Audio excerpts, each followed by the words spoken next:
Hello students, this is Kartar Singh here and I welcome all of you on my YouTube channel KT Sir English.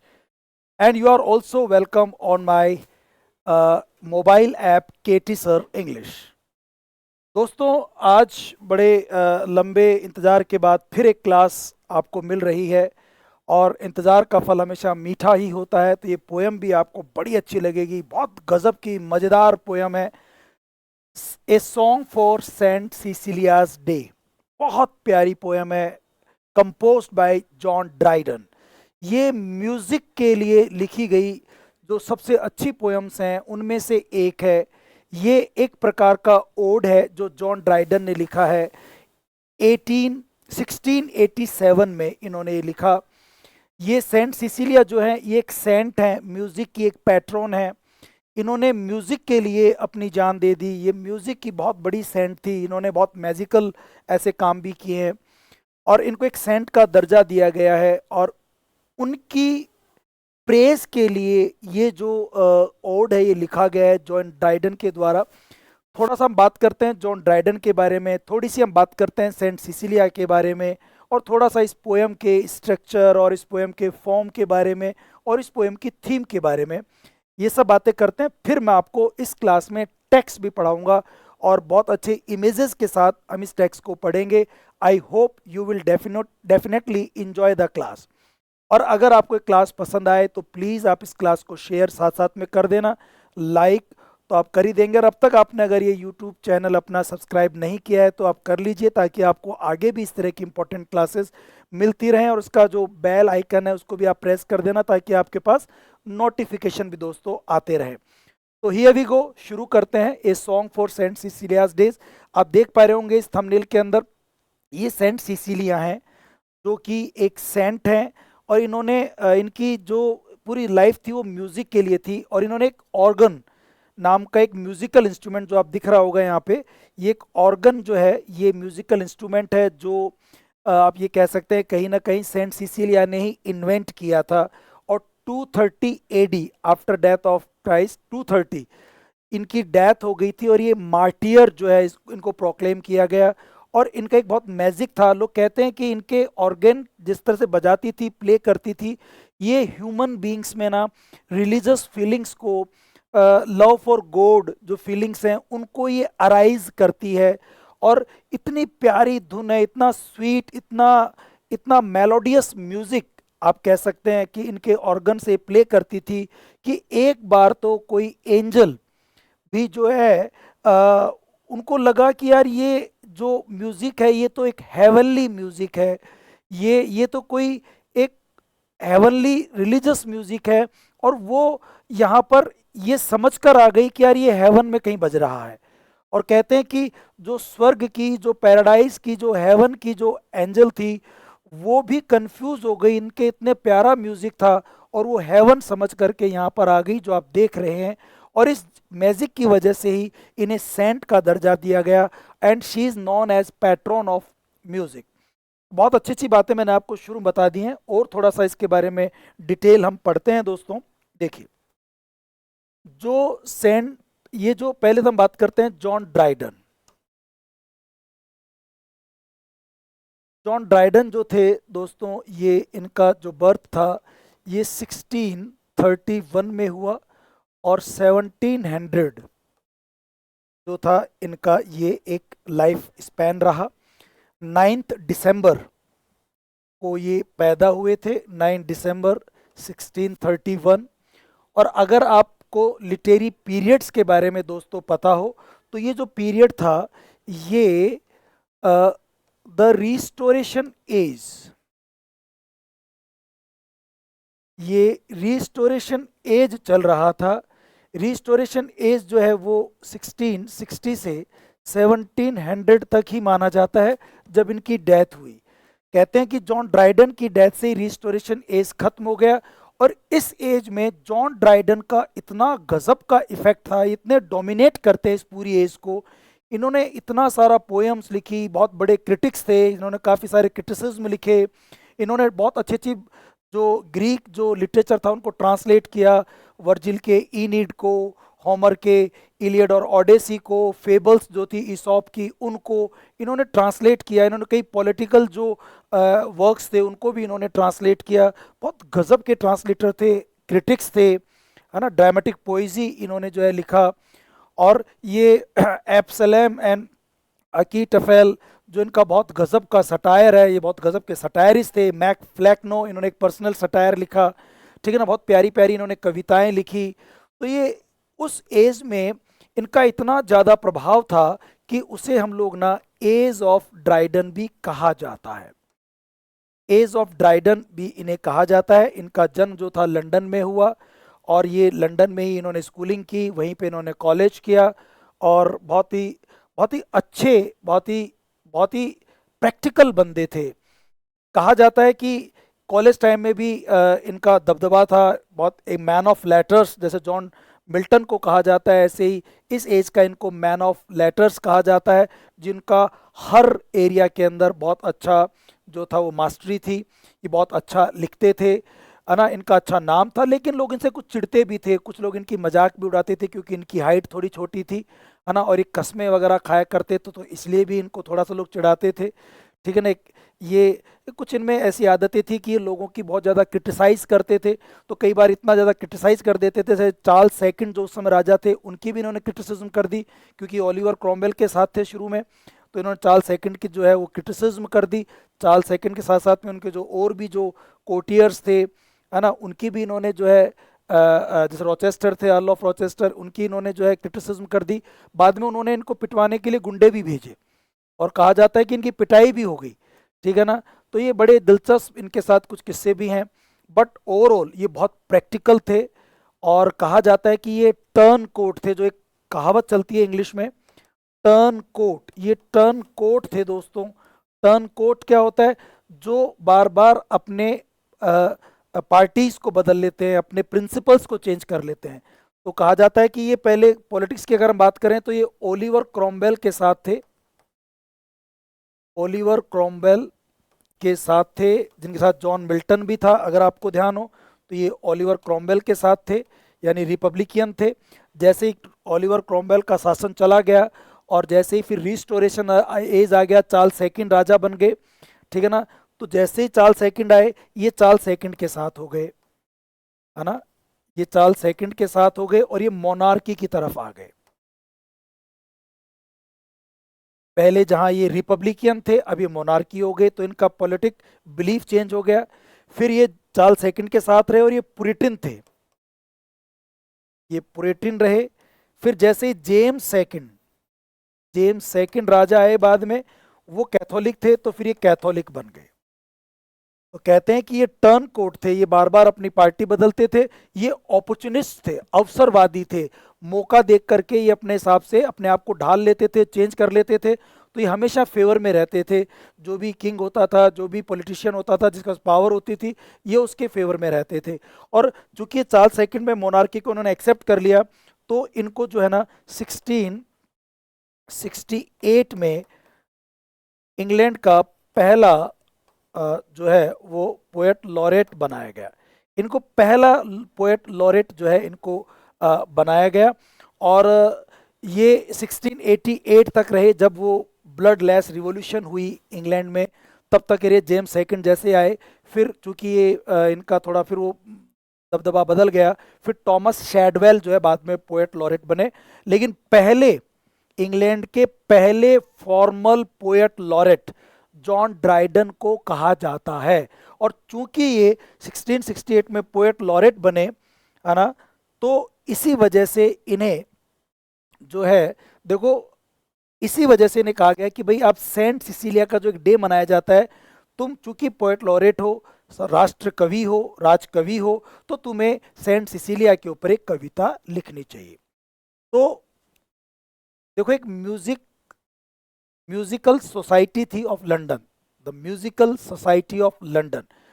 ये कुछ music जो musicians थे, उन्होंने एक society बनाई, और इन्होंने कहा कि नहीं यार, हम लोगों को ना सेंट सिसिलिया जिन्होंने अपनी जान दे दी, जो मार्टियर है, जो शहीद है संगीत के लिए, उस देवी के लिए, उस सेंट के लिए, जो पैट्रन ऑफ म्यूजिक है, हमें ना उसके लिए कुछ अच्छा लिखना चाहिए, कुछ करना चाहिए।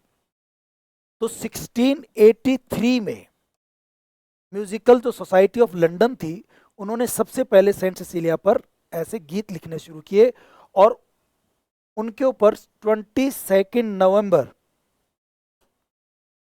22 नवंबर, बहुत इंपॉर्टेंट डेट है दोस्तों, इसको आप जरूर याद रखना। 22 नवंबर को जो है इनका जो सेंट सिसिलिया का डे मनाया जाता है, फेस्टिवल मनाया जाता है। तो उस दिन पर ये 1683 में पहली बार शुरू हुआ, ठीक है ना, पहली बार शुरू किया गया। और उसके बाद फिर जब अपने जॉन ड्राइडन पोएट लॉरेट बने, तो उन्होंने 1687 में एक ओड लिखा, एक सॉन्ग लिखा फॉर सेंट सिसिलियाज डे। जो सेंट सिसिलिया थी, Saint Cecilia's day, Saint Cecilia day कब मनाया जाता है? 22 नवंबर को मनाया जाता है। म्यूजिकल जो सोसाइटी थी ऑफ लंदन, उन्होंने ये निश्चित किया था, तय किया था कि सेंट सिसिलिया चूंकि पैट्रन ऑफ म्यूजिक है, ए पैट्रन ऑफ म्यूजिक, तो हमें ना इनके लिए एक ऐसा खास दिन मनाना चाहिए। तो इनका जो बर्थ था 22 नवंबर को हुआ था, तो उस दिन जो है इनके नाम पर ये दिवस मनाया जाता है। और कोई बड़े कवि जो होते हैं सब इकट्ठे होते हैं, और कोई इनकी प्रशंसा में गीत लिखता है। तो सेम चूंकि पोएट लॉरेट थ्योरी की परंपरा चली आ रही थी, कन्वेंशन चली आ रही थी, तो उसी वजह से इन्होंने 1687 में 22 नवंबर को ये गीत लिखा एक ऑड के रूप में, और सेम डे जो है इसको पब्लिश भी करवाया गया 1687 में, उसी दिन पब्लिश करवाया गया। आपको एक थोड़ा और फैक्ट याद रखना चाहिए, 1697 just after 10 years John Dryden ने फिर एक ओड लिखा सेंट सिसिलिया के सम्मान में ही, और वो ग्रेड फर्स्ट के सिलेबस में है। ये वाले जो कविता है ये अपने ग्रेड सेकंड के सिलेबस में है, और जो बीए वगैरह जो कॉलेज की तैयारी कर रहे हैं उनके भी जो है उनके भी सिलेबस में ये आती है। तो 1697 में Alexander's feast, Alexander Alexander's feast, ये उस दिन जो है वो लिखी गई, एलेक्जेंडर्स फीस्ट 1697। इसमें भी सेंट सिसिलिया के बारे में ही चर्चा की गई है, उन्हीं के बारे में, उन्हीं की प्रशंसा की गई, और ये भी म्यूजिक पर है। इसका सरनेम, एक दूसरा जो नेम है सब टाइटल, वो है पावर ऑफ म्यूजिक। जो हम अगली कविता पढ़ने वाले हैं, जो यूट्यूब पे भी आएगी आपके, पावर ऑफ म्यूजिक या एलेक्जेंडर्स फीस्ट, ये भी सेंट सिसिलिया को ही डिवोटेड है, डेडिकेटेड है। तो फिलहाल हमारा जो कंसंट्रेशन रहेगा वो रहेगा a song for Saint Cecilia's days composed by John Dryden on 22nd November 1687, and it was published on the same day. It means 22nd November 1687. It is written in the praise of Saint Cecilia, who was known as the patron of music. She was martyred on in 230 AD. कहते हैं कि इनकी जो death थी वो 230 AD में हो गई थी, और ये पैट्रन थी, ये सेंट जो है घोषित कर दी गई जो क्रिश्चियन सोसाइटी थी उनके द्वारा।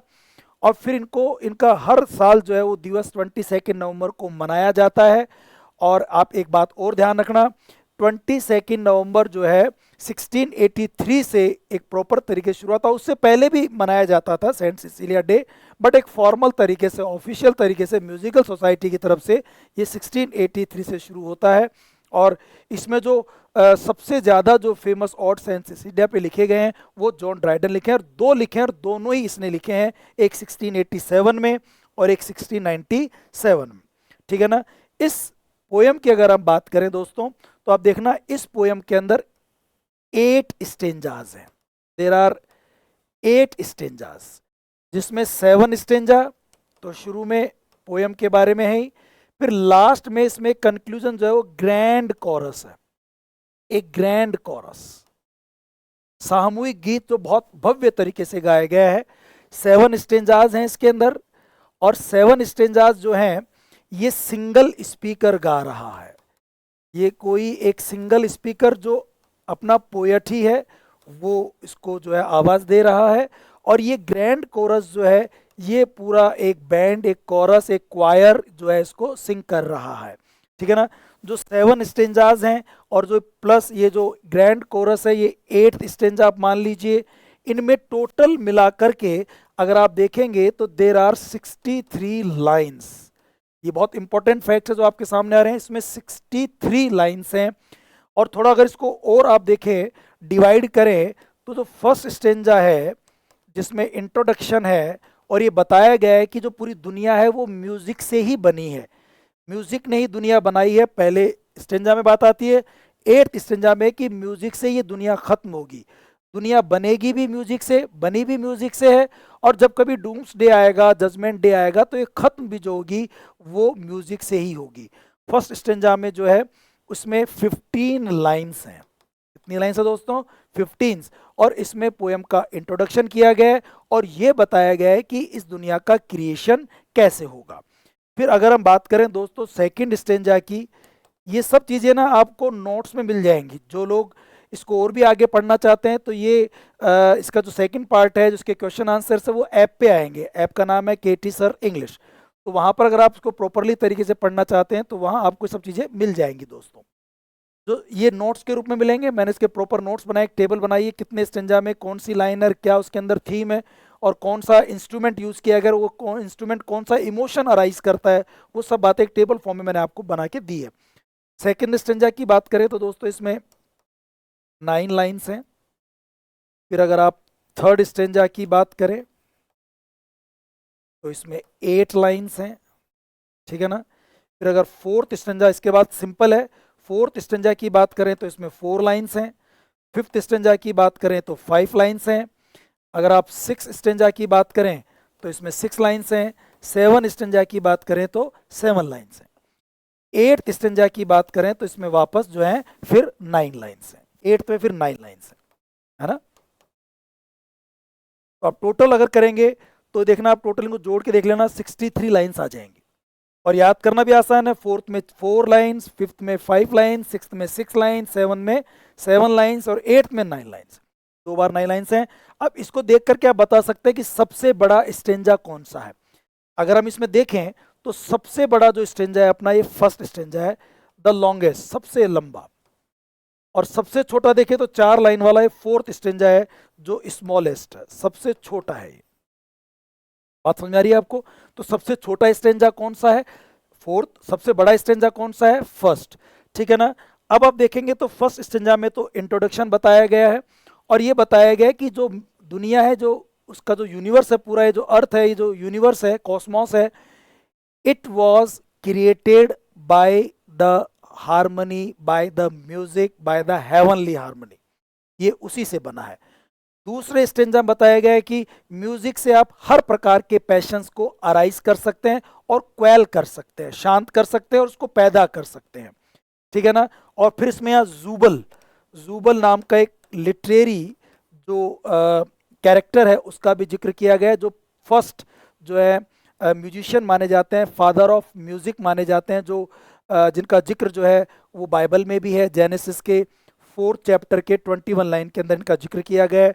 तो वो बात भी यहाँ होती है, तो रेफरेंस, थोड़े अल्यूजन्स भी यहाँ यूज़ किए गए हैं, है ना। और यहाँ बताया गया है कि म्यूजिक में बहुत ताकत होती है और वो हर प्रकार के पैशन को जगा सकती है। फिर इसमें थर्ड स्टेंजा में बताया गया है कि जैसे आप अलग अलग म्यूजिक से कैसे कैसे अलग अलग पैशंस को जगा सकते हैं। तो थर्ड वाले स्टेंजा में बताया गया है कि जो ट्रम्पिट होता है, जो कि वॉर के लिए एक मैटोनमी है, कि जहाँ ट्रम्पिट होगा ना वहाँ वॉर करने की आपके अंदर जो है वो पैशन जागेंगे। और इसी में फिर थर्ड स्टेंजा में ड्रम की बात भी की गई है। ड्रम बजाने से भी आपको वॉर की तरफ आप एजिटेट होते हो, एक्साइट होते हो और युद्ध करने का मन करता है। जब ट्रम्पिट बजता है ना, जब बाजे बजते हैं, ट्रम्पिट बजता है, तो युद्ध का एक म्यूजिकल इंस्ट्रूमेंट होता है। ऐसे जब बड़े बड़े ड्रम बजते हैं तो लोगों में जोश आता है, सेनाओं में जोश आता है, आर्मी के अंदर, और लड़ने को तैयार हो जाती है, मरने कटने को तैयार हो जाती है। फोर्थ स्टेंजा में जो है वो फ्लूट की बात की गई। इसकी बात की गई दोस्तों, फ्लूट की और ल्यूट की। फ्लूट यानी बांसुरी और ल्यूट यानी वीणा या सारंगी। इस तरह का एक स्ट्रिंग्ड धागे का, ऐसे तार का एक इंस्ट्रूमेंट होता है, आप थोड़ा गिटार टाइप मान सकते हैं, वीणा जैसा मान सकते हैं, ल्यूट। उनसे जो है वो लव की फीलिंग्स जागती है, लव के बारे में जो आपके पैशंस हैं वो जागते हैं, और लव में जो दुख होता है, लव में जो लॉस ऑफ लव होता है, जो बिलव्ड की जो स्थिति है उनको बताया जाता है, दुख को प्रकट किया जाता है। और सेम चीज फिर फिफ्थ स्टेंजा में यहाँ वायोलिन की बात की गई। किसकी बात की गई दोस्तों? वायोलिन की बात की गई। और वायोलिन भी जो है मेलनकलिक ट्यून देता है, और इससे आपके जो फ्यूरी है, जो फ्रेंटिक फ्यूरी है, डिप्रेशन है, उनको व्यक्त, वायोलिन मतलब दुखी, दुखी जो है वो इसमें बताया जाता है। फिर अगर आप सिक्स्थ स्टेंजा की बात करें तो सिक्स्थ स्टेंजा में जो है ये फ्लूट आ गया, ड्रम आ गया, ट्रम्पेट आ गया। फिर सिक्स्थ स्टेंजा में बताया गया है कि भाई जो अ, आगे इनसे भी बड़ा जो म्यूजिकल इंस्ट्रूमेंट है वो ऑर्गन है। और ऑर्गन का जिक्र होता है। ऑर्गन जो है ये भी एक म्यूजिकल इंस्ट्रूमेंट है which was invented by saint Cecilia, जो सेंट सिसिलिया ने इन्वेंट किया था। और ये ऐसा म्यूजिक है जो आपके अंदर डिवोशनल फीलिंग्स जगाता है, रिलीजियस फीलिंग जगाता है, होली पायस फीलिंग्स जगाता है for all mighty God. It arises love for all mighty God, ये आपके लिए प्यार, आपके मन में प्यार को जगाता है, ठीक है ना। फिर सेवंथ स्टेंजा में वापस सेंट सिसिलिया की बात होती है, और यहाँ ऑर्फियस, एक ऑर्फियस नाम के ग्रीक मिथोलॉजी के कैरेक्टर का जिक्र होता है यहाँ पे। क्योंकि ये जो जॉन ड्राइडन है ना, ये नियो क्लासिकल एज से बिलोंग करता है, और नियो क्लासिकल एज का ही सब पार्ट है रिस्टोरेशन एज।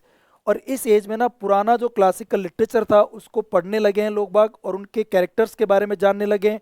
तो कहीं ना कहीं जॉन ड्राइडन भी जो है उसी एक कन्वेंशन का, उसी एक ट्रेडिशन का जो है पोएट है। और वो जो है न्यू क्लासिकल एज से जो ग्रीक लिटरेचर है वहाँ से कैरेक्टर लेके आता है ऑर्फियस, जिसके बारे में बताया जाता है कि जो ऑर्फियस है ना, ये इतना गजब का म्यूजिशियन था, इतना गजब का सिंगर था कि जब ये अपना लायर बजाता था, अपनी जब वीणा बजाया करता था, तो जो आदमी तो आदमी, जो एनिमल्स हैं, वाइल्ड एनिमल्स, सैवेज जो है, वाइल्ड सैवेज, और जो ट्रीज, वो भी इसके म्यूजिक को सुन करके हिप्नोटाइज हो जाया करते थे, और इसकी वीणा की आवाज़ सुन के इनके पीछे पीछे चलने लग जाया करते थे। जैसे अपने नहीं कृष्ण भगवान के लिए बोलते कि जब वो बांसुरी बजाते थे तो गोपियाँ और गायें उनके पीछे पीछे चला करती थी। सेम इफेक्ट ऑर्फियस का है, जो कि अपने म्यूजिक में इतना गजब का था, इतना गजब का लायर बजाता था कि जो ट्रीज थे वो अपरूटेड होकर के, जड़ें उखाड़ के उनके सहित ही जो है वो निकल जाया करते थे, और पीछे पीछे चलने लगते थे, और फिर इसके फॉलो करते थे उसको बिल्कुल एक सर्वेंट की तरह, ठीक है ना। और सेम वे में जो वाइल्ड एनिमल्स हैं वो भी इनका मतलब जो म्यूजिक, इतने गजब की ताकत थी कि इनके म्यूजिक को एनिमल्स, ट्रीज, वो तक फील करते थे।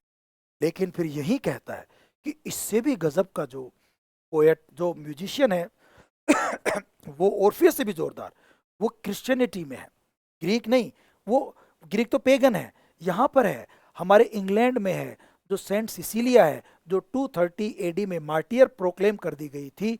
उन, वो सेंट है, वो गजब की जादूगर थी, वो इतना गजब का बजाया करती थी अपना ऑर्गन कि उसकी आवाज़ सुन के जो स्वर्ग में बैठे एंजल्स थे ना, वो भी कंफ्यूज हो जाया करते थे। एक बार तो एक एंजल उधर से गुजर रही थी, और उसने जब इनके म्यूजिक को सुना सेंट सिसिलिया के, और वो कंफ्यूज हो गई कि यार ये ऐसी आवाज़ तो हेवन से ही आ सकती है, तो चलो ये हेवन होगा, और वो धरती पर हेवन समझ करके आ जाती है। इतना गजब का जादू जो है सेंट सिसिलिया के म्यूजिक का था, उसके ऑर्गन का था, यहाँ बताया गया है।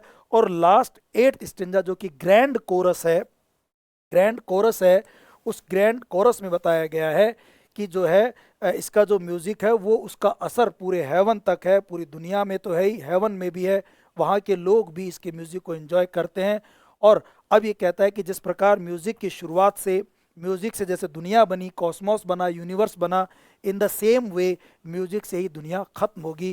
जो है म्यूजिक जो है वो बर्बाद कर देगा, डिस्ट्रॉय कर देगा इस पूरे यूनिवर्स को, डिस्ट्रक्शन हो जाएगा इसका, पूरे यूनिवर्स का डिस्ट्रक्शन हो जाएगा। आई होप बात समझ पा रहे हैं दोस्तों आप लोग। तो ये सब चीज़ें होती हैं कहाँ पर, इस कविता के अंदर।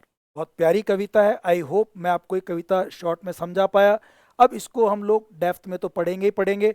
तो फिलहाल फिर हम बात करते हैं दोस्तों, ये जो कविता है ये अपनी जॉन ड्राइडन के द्वारा लिखी गई है ना। जॉन ड्राइडन ने इसको लिखा है।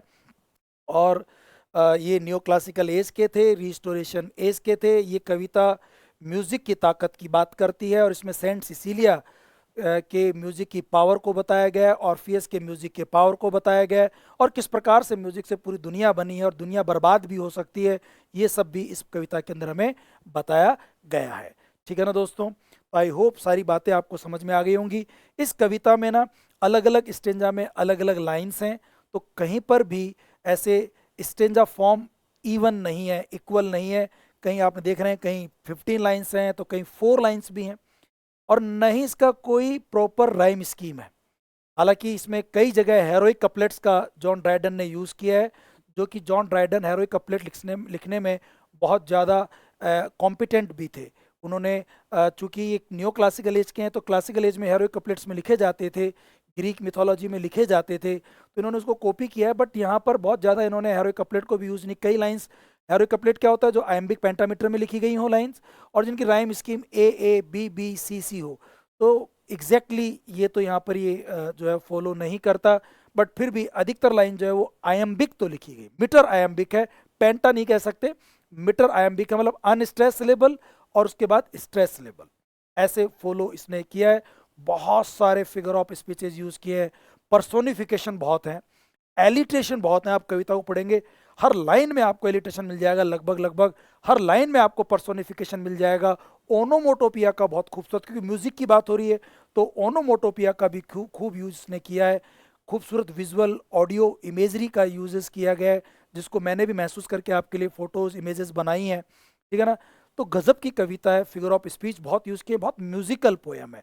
और थोड़ा और देखें इस पोयम के बारे में, तो दोस्तों ये एक लिरिकल पोयम है, एक लिरिकल पोयम है। लिरिकल जिसे गाया जा सकता हो, विच कैन बी संग, जिसमें आपके मन की फीलिंग्स और जिसे गाया जा सकता हो। थोड़ा और बढ़े अगर हम आगे, तो ये ना एक ओड है, it is an ode. Ode है, ओड क्या होता है, एक बहुत ही सबलाइम एपिक की तरह। एपिक तो क्या है, पूरा एक बहुत बड़ी पोयम होती है। ये भी लॉन्ग होती है, लॉन्ग पोयम होती है, लॉन्ग लिरिकल पोयम। ये एक लॉन्ग लिरिकल पोयम है जिसका सब्जेक्ट मैटर जो है वो इलिवेटेड है, सबलाइम है। इसका स्टाइल सबलाइम होता है, एग्जॉल्टेड होता है, लॉफ्टी होता है। ठीक है ना, बहुत गजब की कविता होती है। इसमें है ना डायरेक्ट एड्रेस किया जाता है, इसमें अपोस्ट्रफी यानी डायरेक्ट एड्रेस का यूज किया, डायरेक्ट एड्रेस किया जाता है, सीधा संबोधित करते हैं इसके अंदर, सीधा बात कर रहा है ये म्यूजिकल इंस्ट्रूमेंट से और नेचर से और इन सब से। ऐसे लग रहा है नेचर से सीधी बात कर रहा है। कई बार कहता है अराइज ये मोर देन डैड, ऐसे लग रहा है नेचर से सीधी बात कर रहा हो। तो अपोस्ट्रफे का यूज है, बहुत एलिवेटेड मैटर है। सेंट सिसिलिया को उनके बहुत अच्छे अवसर के ऊपर ये लिखी गई है और उनकी महिमा मंडित की जाती है। इनको जो है डिग्निफाइड लैंग्वेज होती है, एलिवेटेड लैंग्वेज होती है। इसमें अपोस्ट्रफे का यूज़ करते हैं, इसमें रिफ्रेन का यूज़ करते हैं। रिफ्रेन क्या होता है म्यूजिक्स में और इनमें होता है, रिफ्रेन मतलब होता है कोई एक लाइन जो है ना आप देखना बार बार रिपीट होती है। तो इसमें कई स्टेंजा में जो लाइंस आपको रिपीट मिलेंगी, जो शुरू मिलेंगी और लास्ट में मिलेंगी या बीच में मिल जाएंगी। तो रिफ्रेन मतलब सेम लाइन रिपीट होती है, वो भी इसके अंदर काफ़ी कुछ यूज़ किया गया है। अपोस्ट्रफे का इसमें यूज़ किया गया है, बहुत गंभीर विषय लिया जाता है, सीरियस सब्जेक्ट मैटर होता है, डिक्शन डिग्निफाइड होती है, स्टाइल बहुत अच्छी होती है। ठीक है ना, तो बहुत ही गजब की ये कविता जो है वो होती है दोस्तों। और अगर आप आगे बढ़ोगे तो आप देखोगे कि ये एक प्रकार का ना पिंड्रिक ऑड भी है, ये एक प्रकार का पिंड्रिक ऑड है। पिंड्रिक ऑड क्या होता है दोस्तों, जिसमें 3 पार्ट होते हैं। स्ट्रफी, इसका ना कई लोग प्रोनाउंसिएशन गलत करते हैं, स्ट्रोफी बोल देते हैं, नहीं इट्स स्ट्रफी। इसमें स्ट्रफी होता है, इसमें एंटी स्ट्रफी होता है और इसमें एपोड होता है, ईपोड नहीं, दिस इज एपोड। स्ट्रफी, एंटी स्ट्रफी और एपोड, ये पुरानी पिंडर जो था ये बहुत पुराना 5th BC का एक ग्रीक पोएट है। 5th BC में, बहुत पहले, आज से 3000 साल पहले आप कह सकते हो, 2500-2500 साल पहले कह सकते हो। ये क्या करता था, ओड लिखता था किसी राजा के कोरोनेशन के ऊपर या कोई जीत के ऊपर, जैसे एलेक्जेंडर फीस भी लिखा है इन्होंने यहाँ पे जॉन ड्राइडन ने। और उसमें ना बहुत डिग्निफाइड लैंग्वेज होती थी और बहुत सारे कैरेक्टर्स जो होते वो स्टेज पर होते थे और कुछ कविता सुनाते समय डांस भी करते। तो स्ट्रफी जो होता था, ये जो स्टेज पर जो कैरेक्टर्स खड़े होते थे, ये राइट से डांस करते हुए लेफ्ट की तरफ आते थे और फिर ये लाइन गाई जाती थी, स्ट्रफे वाला स्टेंजा गाया जाता था। एंटी स्ट्रफी जो होता है ये इसमें लेफ्ट से राइट जो सिंगर्स थे वो डांस करते हुए लेफ्ट से राइट जाते हैं, तो एंटी स्ट्रफी। राइट से लेफ्ट आते हैं तो स्ट्रफी होता है। और फिर इसके अंदर एपोड, जब वो बीच में स्टेज के सेंटर में खड़े हो जाते हैं, ठीक है ना, लेफ्ट और राइट, तो इधर भी और ना इधर बल्कि बीच में खड़े हो जाते हैं, उसको एपोड कहते हैं। और बीच में खड़े होकर के ये कोरस गाया जाता है, ये सामूहिक होता है ना। स्ट्रफी कुछ एक पर्टिकुलर सिंगर्स गाते हैं, एंटी स्ट्रफी दूसरे पर्टिकुलर सिंगर्स गाते हैं, फिर वो दोनों एक जगह मिलकर के एक साथ गाते हैं, तो हम बोलते हैं एपोड, बीच में स्टेज पे खड़े होकर के। कुछ इस तरह का आप देखना, इसमें 7 स्टेंजा तो सिंगल स्पीकर गा रहा है और फिर लास्ट में ग्रैंड कोरस भी इसमें आ रहा है। तो ये पर प्रॉपर पिंडर को ये जो है स्ट्रफी एंटी स्ट्रफी एपोड स्ट्रक्चर में नहीं है, तो प्रॉपर पिंड्रिक नहीं है, इसको सूडो पिंड्रिक कह सकते हैं। क्या कह सकते हैं हम लोग? सूडो पिंड्रिक ओड है, प्रॉपर तो नहीं है बट सूडो है। तो ये इस तरह की जो बातें हैं ये सब आपको नोट्स के फॉर्म मिलेंगी। जो अगली क्लास होगी इन्हीं चीज़ों को मैं विस्तृत रूप से पढ़ाऊंगा पार्ट 2 के अंदर। अभी तो हम पार्ट 1 पढ़ रहे हैं, तो मैंने थोड़ा बहुत आपको बेसिक आइडिया दे दिया कि जो पोएम है ये ओड है। ओड में भी थोड़ा सा और एक्सक्लूसिव है, तो ये पिंड्रिक ओड है। थोड़ा और बात करें तो पिंड्रिक ओड की तरह पूरा प्रॉपर रेगुलर नहीं है, ये इंग्लिश ओड है जो थोड़े बहुत गुण वहां से लेता है, और ये सूडो पिंड्रिक ओड आप इसको कह सकते हैं। बट क्वेश्चन आएगा तो आप कह सकते हैं कि पिंड्रिक ओड है या ये ओड है ना। इसके अंदर खूब सारे फिगर ऑफ स्पीच यूज किए गए हैं। स्टेंजा की फॉर्म फिक्स नहीं है, लाइंस फिक्स नहीं है, मीटर मोस्टली इसमें आयम्बिक लिया गया है, लेकिन कोई राइम स्कीम इसमें फॉलो नहीं होती है। बहुत लिरिकल है, गाया जा सकता है, बहुत ही अच्छी लैंग्वेज है और बहुत एक अच्छे पर्पस के लिए, बहुत प्यारी जो सेंस इसलिए जो म्यूजिक की देवी उनके लिए ये गाया गया है। एक काम और करना, इन्होंने जो 1687 में लिखा ना, उसके बाद एक हडल नाम के व्यक्ति थे, हंडल है ना, उन्होंने, वो नाम आप चेक कर लेना एक बार, उन्होंने इसके इस गीत को म्यूजिक दिया है, इस ओड को। और वो म्यूजिक आप देखना यूट्यूब पे भी है, बहुत लंबा 50-60 मिनट का एक पूरा एक गीत है, तो बहुत अच्छे से गाया गया है। तो उस म्यूजिक को भी एक बार आप सुनना जरूर, सेंस चलेगा। म्यूजिक को आप जीवन देख पाएंगे, सारे जितने भी जो म्यूजिकल इंस्ट्रूमेंट है वो अलग अलग उसमें बजाते हुए दिखाए गए हैं। तो ये भी एक क्वेश्चन बन सकता है कि इसके ऊपर अच्छा म्यूजिक किसने दिया तो वो चलता है, तो वो भी हम बात करेंगे। खैर एनीवेज, आपको ये बात समझ में आ गई दोस्तों। तो अब हम बात करेंगे यहाँ पे, देखिए ये Saint Cecilia's day for John Dryden ने लिखा है, पार्ट 1 हम पढ़ रहे हैं। पार्ट 1 आपका ये यूट्यूब पे आ रहा है, पार्ट 2 जो है वो अपने ऐप पर आएगा, केटी सर इंग्लिश ऐप पे, और इसके क्वेश्चन आंसर्स पे भी आपको वहां जुड़ना पड़ेगा दोस्तों। तो देखिए आप लोग, बात करते हैं इस पोएम के बारे में। पहला है स्टेंजा 1। स्टेंजा 1 जो है ये लाइन 1 से लेके 15 तक है, और इसमें बताया गया है कि दुनिया का निर्माण कैसे हुआ, नेचर कैसे बनी, कैसे म्यूजिक से पूरी दुनिया बनी, कैसा पूरा कोस्मोस, पूरा ब्रह्मांड कैसे बना। तो ये आप जो देख रहे हैं यहाँ पे नेचर है, नेचर को पर्सोनिफाई किया गया है, और किस तरह से ये एटम्स के बीच में फंसी हुई थी, ठीक है ना, दबी हुई थी, और कैसे म्यूजिक आया और उसने इसको जगाया, और कैसे प्रकृति बनी, कैसे पेड़ पौधे जानवर पक्षी बने, स्मॉल क्रीचर से बिगेस्ट क्रीचर तक बने, और कैसे फिर लास्ट में आदमी का निर्माण हुआ, मैन जो कि इस प्रकृति की सबसे खूबसूरत प्रोडक्शन है, वो कैसे बना, इस तक के बताएगा। तो 15 लाइंस में इन पे हम बात करेंगे। देखो पहली लाइन शुरू होती है इसकी, फर्स्ट लाइन पे क्वेश्चन पूछ सकता है फर्स्ट लाइन कौन सी है, लास्ट लाइन कौन सी है। तो फर्स्ट लाइन इसकी है, from harmony, from heavenly harmony, this universal frame began,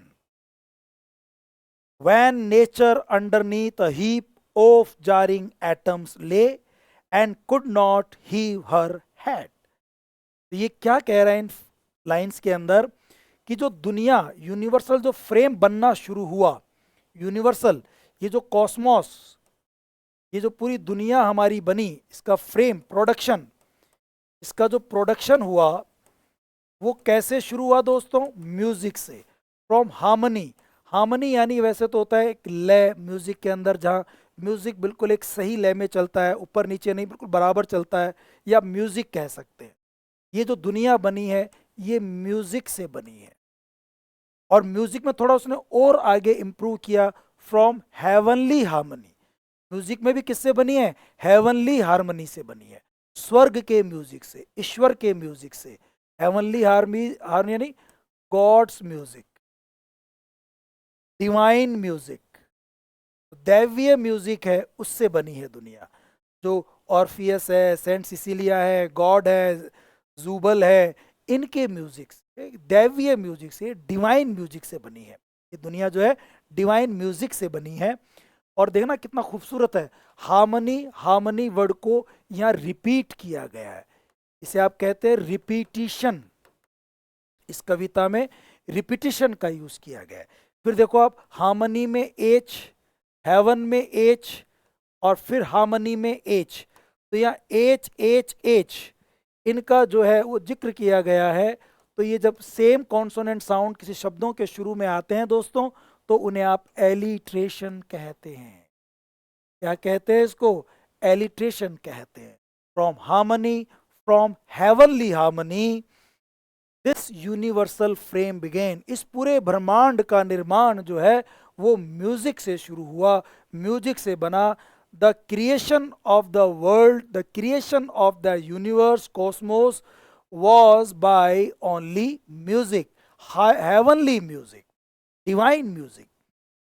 When nature underneath a heap of jarring atoms lay, देखो नेचर का एन कैपिटल है, और नेचर लेटी हुई थी, ले है ना, लेटी हुई थी, लाई ले लेन।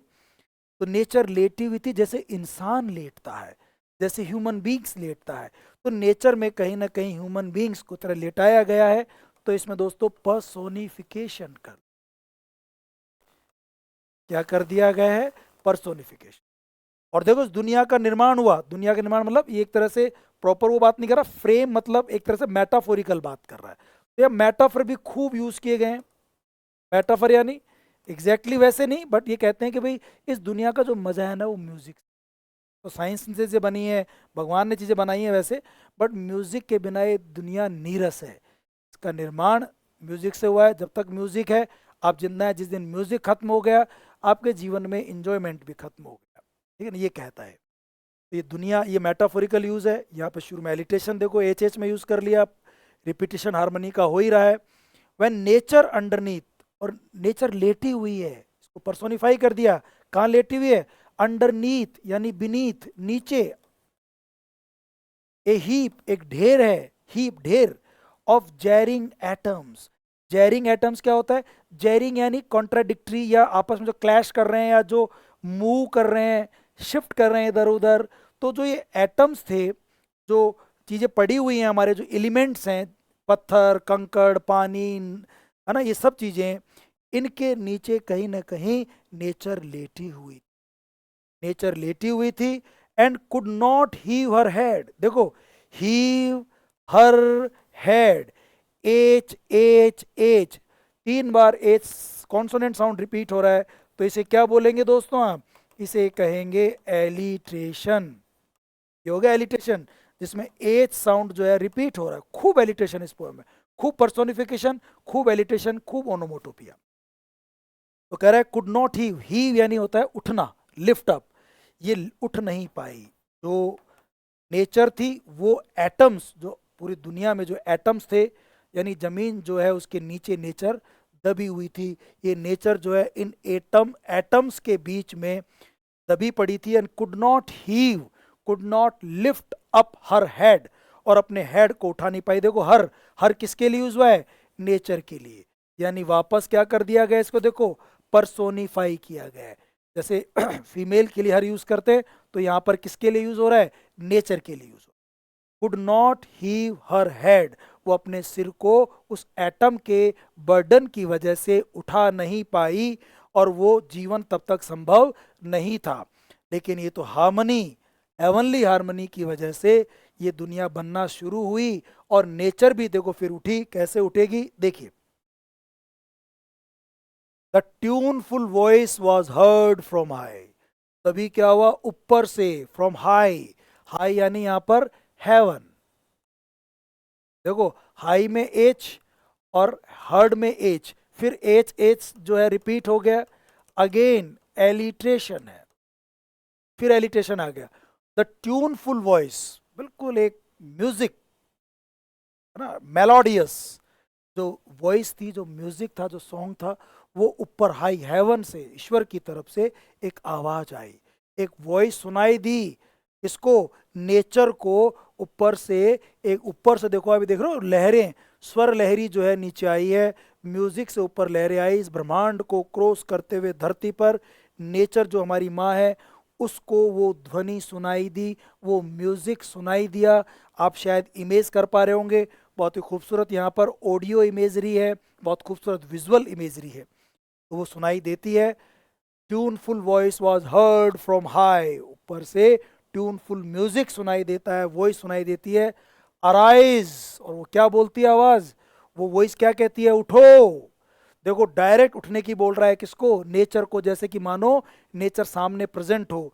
और इस तरह डायरेक्ट जो एड्रेस किया जाता है ना दोस्तों, उसे आप क्या कहते हैं, अपोस्ट्रफी।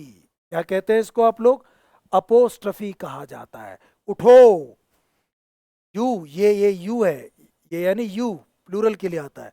अराइज, ये मोर देन डैड, तुम जो एटम्स फैले हुए हो, तुम तो मरे हुए से भी बदतर लग रहे हो। More than dad, arise more than dad.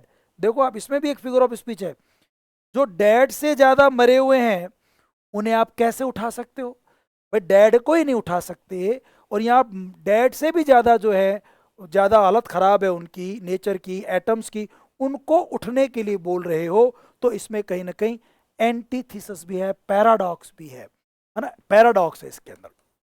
मरे हुए को उठने के लिए कह रहे हो, arise you more than dad, जो मरे हुए से ज्यादा है उनको आप खड़े होने की बोल रहे हो, मोर देन डैड, जो मरे हुए ज्यादा। और देखो सीधी बात करें उसको अपोस्ट्रफे कहते हैं, इसे हम डायरेक्ट एड्रेस, सीधा संबोधित करना कहते हैं। जो जॉन ड्राइडन है वो कह रहे हैं कि ऊपर से म्यूजिक आया, हेवन से म्यूजिक आया, और उसने सीधा नेचर को आके कहा, अराइज ये मोर देन डैड, तुम जो मरी हुई से बदतर हो, तुम ऐसे लेटी हुई हो शांत, तुम खड़ी हो जाओ। अराइज नेचर, तुम खड़ी हो जाओ। Then cold and hot and moist and dry, देखो क्या गजब के वर्ड्स यूज किए हैं, और कॉन्ट्राडिक्टरी वर्ड्स हैं। Cold and hot, moist and dry, जब दो ऑपोजिट वर्ड्स को, कॉन्ट्राडिक्टरी वर्ड्स को साथ में रखा जाता है तो दोस्तों उसे हम कहते हैं ऑक्सीमोरॉन। क्या कहते हैं इसको हम लोग, ऑक्सीमोरॉन। ऑक्सीमोरॉन है, ऑक्सीमोरॉन का बहुत खूबसूरत यूज किया गया। Cold and hot, moist and dry, जितने भी तरह के एटम्स हैं, चाहे वो कोल्ड हो, ठंडे हो, हॉट गर्म हो, मोइस्ट गीले हो, नम हो, या ड्राई सूखे हो, जिस तरह के भी एटम्स हैं जिनके नीचे तुम नेचर दबी पड़ी हो, तुम भी खड़ी हो जाओ और ये एटम्स भी खड़े हो जाएं।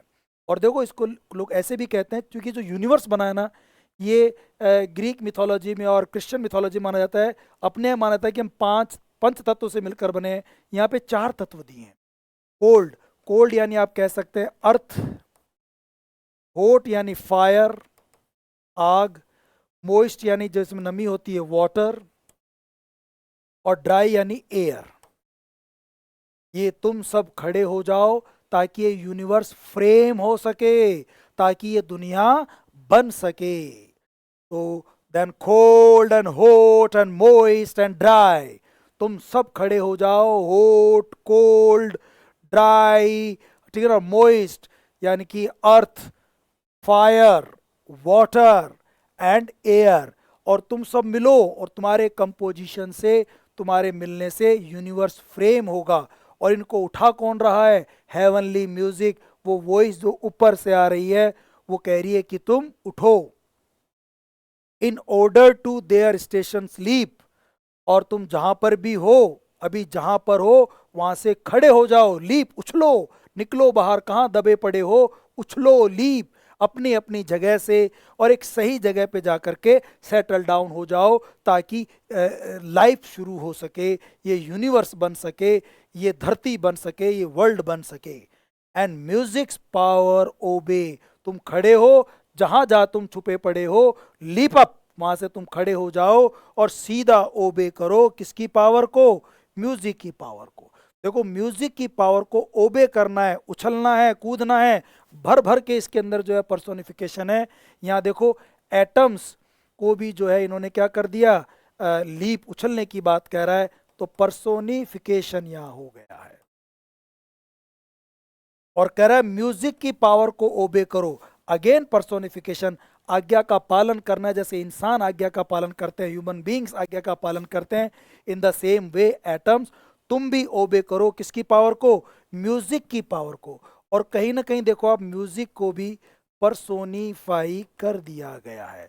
म्यूजिक की पावर जो आदेश देती है, यानी atoms, whether you are cold or hot, moist or dry, you should follow the order of music. And please leap up from the place you are situated now, from your station, in order to create a new life, a new world, a new universe, a new cosmos. Please get up. ये जान फूक रहा है music, किसके अंदर? Atoms में, ये धरती में, मिट्टी में, कणों में, ताकि एक दुनिया का निर्माण हो सके। तो नेचर अराइज, ये मोर देन डैड। अभी तो तुम मोर देन डैड लग रही हो, लेकिन खड़ी हो जाओ तो गजब का देखो पैराडॉक्स है, अपोस्ट्रफे है, और ऐसा लग रहा है सीधा संबोधित कर रहा है नेचर को और बात कर रहा है। इसे ही तो कहते हैं ओड। यही तो खूबसूरती है ओड की, कि इसमें डिग्निफाइड लैंग्वेज का यूज होता है, सब लाइम लैंग्वेज का यूज होता है, और आपको आनंद आ जाता है। इसका जो ट्रीटमेंट है पता गजब का होता है, सब्जेक्ट मैटर गजब, ट्रीटमेंट भी गजब, बिल्कुल एपिक की तरह। वो शानदार लैंग्वेज होती है, स्प्लेंडेड लैंग्वेज होती है, जैसे खड़े होने की बात उसको कर रहा है। अब देखो आप इसके बाद, from harmony, from heavenly harmony, उसी जो हेवनली हार्मनी है, जो म्यूजिक की जो धुनें हैं, ये जो म्यूजिक की जो लय है, इससे तुम खड़े हो जाओ और इससे दुनिया बनना शुरू अब हो जाएगी। तो अब दुनिया का निर्माण शुरू हो रहा है। और देखो ये लाइन सेम रिपीट कर दी, और सेम टू सेम लाइन अगर रिपीट होती है कुछ लाइन के बाद, तो इसे हम लोग रिफ्रेन कहते हैं। क्या कहते हैं दोस्तों इसको आप लोग? इसे आप रिफ्रेन कहते हैं। और ये ऑड के अंदर होता है रिफ्रेन, बार बार एक लाइन रिपीट होती है, तो यहाँ रिपीट हुई, सेम मीनिंग पढ़ चुके। Harmony harmony harmony, H H H का रिपीट हो रहा है, इसमें एलिटेशन भी है, हार्मनी हार्मनी रिपीट हो रहा है, रिपीटेशन है, और पूरी दो लाइनें ऐसे कैसे ऊपर से नीचे आ गई, तो इसे रिफ्रेन भी कहते हैं। फ्रॉम हार्मनी टू हार्मनी, देखो वापस ये लाइन आ गई। सब कुछ म्यूजिक से होगा। इस म्यूजिक से हार्मनी जब पूरी दुनिया में फैलेगी, एटम्स खड़े हो जाएंगे, नेचर जाग जाएगी, फिर क्या होगा? Through all the compass of the notes it rain. इस ब्रह्मांड में, यूनिवर्स के कंपास में, रेंज में, इसकी सीमा के अंदर, लिमिटेशन में, जितने भी कण होंगे, एटम्स होंगे, उन सब के थ्रू, उन सब एटम्स के थ्रू, इस पूरे ब्रह्मांड के थ्रू, देख रहे हो आप, इस पूरे ब्रह्मांड के थ्रू म्यूजिक के नोट्स, इस म्यूजिक की धुनें, इस म्यूजिक के जो नोट्स हैं, ये इनके अंदर से गुजरेंगे, इन कणों में से गुजरेंगे, इन एटम्स में से गुजरेंगे, पूरे ब्रह्मांड में से गुजरेंगे, जितने भी ये पूरा कॉस्मोस है, इन सब में से म्यूजिक गुजरेगा। और जैसे म्यूजिक गुजरेगा तो इससे from small creatures to biggest creature, smallest to biggest, छोटे से लेके बड़े बड़े अणुओं का निर्माण होगा, बड़े बड़े क्रीचर्स, जीवों का निर्माण होगा, और पूरी दुनिया में नोट्स फैल जाएंगे, और इस तरह पूरे यूनिवर्स का निर्माण होगा। और लास्ट बट नॉट लीस्ट, सबसे आखिर में देखो, द डाई अपेजन का प्रोनाउंसिएशन ध्यान सुनना, डायपेजन, इट्स डायपेजन। ये क्या होता है? म्यूजिक का ही धुन होता है। जब म्यूजिक बजते बजते बजते बजते अपने एक्सट्रीम पर चला जाता है, बिल्कुल एक्सट्रीम पे जब म्यूजिक चला जाएगा, फिर उस समय मानव का निर्माण होगा। ये कहते हैं म्यूजिक जब अपने सर्वश्रेष्ठ रूप में होगा, अपने अपने एक्सट्रीम पर होगा, अपने जेनिथ पर होगा, उस समय फिर मानव का निर्माण होगा। और मानव जो है इस यूनिवर्स का एक्मे है, जो मैन है, मानव जाति, this is Acme, the best production by the music, best production by God. ये गॉड का जो है बेस्ट प्रोडक्शन होगा और इससे फिर मानव का निर्माण होगा। जब ये स्वर लहरी, जब ये म्यूजिक अपने एक्सट्रीम पर होगा, म्यूजिक की टर्म है, जब ये एक्सट्रीम पर होगा, फिर देखो ये मानव बनना शुरू होंगे। अगर दिख रहे हो तो ये मानव हैं, ये आप देख रहे हैं, यहाँ मानव का निर्माण हो रहा है, दुनिया में मानव बनेंगे और ये भगवान की म्यूजिक की सबसे बड़ी जो है वर्क होगा, कृति होगी और इस तरह से मानव का निर्माण होगा, दुनिया का निर्माण होगा। ये जो 15 लाइन्स है दोस्तों, ये इस कविता की शुरू की लाइन्स हैं। ये पहला स्टेंजा है जिसमें इंट्रोडक्शन भी है और the creation of the universe music के थ्रू है, इसको बताया गया। ठीक है ना। आई होप यहाँ तक बात समझ में आ गई आप लोगों को। आगे बढ़ते हैं। फिर स्टेंजा 2 लाइन 16 टू 24, ये जो म्यूजिक है इसका निर्माण ऊपर हेवनली में कहाँ हो रहा है, कौन कर रहा है, कैसे बन रहा है, उसके बारे में बात है। और जुबल, ये जुबल का यहाँ पर जो है वो रेफरेंस दिया गया, एक अल्यूजन है और बताया गया कि कैसे जुबल ने एक शानदार अपना म्यूजिक बजाया और वहाँ के जो हेवन के लोग थे वो भी बड़े मंत्रमुग्ध हो गए, मैस्मराइज्ड हो गए और उनको लगा कि यार इतना प्यारा म्यूजिक इस कोडेड शेल में से कैसे निकल सकता है। और वो बड़े ही वंडर्ड हो जाते हैं, इम्प्रेस्ड हो जाते हैं, चार्म्ड हो जाते हैं, मैस्मराइज्ड हो जाते हैं और बड़े आनंद विभोर हो जाते हैं, इंजॉय करते हैं म्यूजिक को। ये म्यूजिक की ताकत है दोस्तों। ये ताकत केवल अर्थ पे नहीं है, ये ताकत हेवन में भी है, आज से हजारों साल पहले भी थी। देखिए यहाँ पर, what passion can not music raise and quell, बहुत गजब की लाइन है, इमोर्टल लाइन है ये इस पोयम की। इस पोयम की लाइन को याद कर लें आप, what passion can not music raise and quell. ये एक रिटोरिकल क्वेश्चन है। रिटोरिकल क्वेश्चन भी इसमें 2-3 बार पूछे गए हैं दोस्तों। रिटोरिकल क्वेश्चन है यहाँ पर। रिटोरिकल क्वेश्चन मतलब जिसका आंसर हमें पता है। ये केवल अलंकार के लिए कहता है, ये क्वेश्चन नहीं होता, ये म्यूजिक की ब्यूटी को बढ़ाने का एक तरीका होता है कि पोएट यहाँ क्वेश्चन पूछता है जिसका आंसर उस लाइन में ही होता है। अगर क्वेश्चन नेगेटिव होता है तो इसका आंसर यस में आता है, पॉजिटिव होता है। अगर क्वेश्चन एफर्मेटिव है तो आंसर नो में आता है, नेगेटिव आता है। तो यहाँ कवि पूछ रहा है ऐसा कौन सा पैशन है, ऐसा कौन सा इमोशन है, पैशन यानी emotion, can not music raise and quell, जो म्यूजिक रेज नहीं कर सकता, जो म्यूजिक पैदा नहीं कर सकता, अराइज नहीं कर सकता।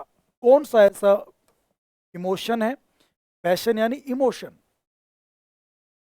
जो म्यूजिक प्रोड्यूस नहीं कर सकता, रेज नहीं कर सकता, और क्वेल, क्वेल यानी खत्म नहीं कर सकता, सूद नहीं कर सकता, पैसिफाई नहीं कर सकता, खत्म नहीं कर सकता, शांत नहीं कर सकता।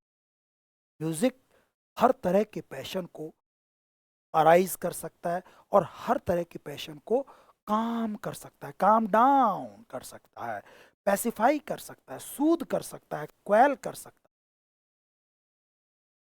म्यूजिक हर तरह के पैशन को, इमोशन को पैदा कर सकता है और शांत भी कर सकता है। वो आपके अंदर गुस्सा भी ला सकता है, आपके अंदर वैलर और ब्रेवरी भी पैदा कर सकता है। अलग अलग रस होते हैं, वीर रस, सौंदर्य रस, करुणा रस।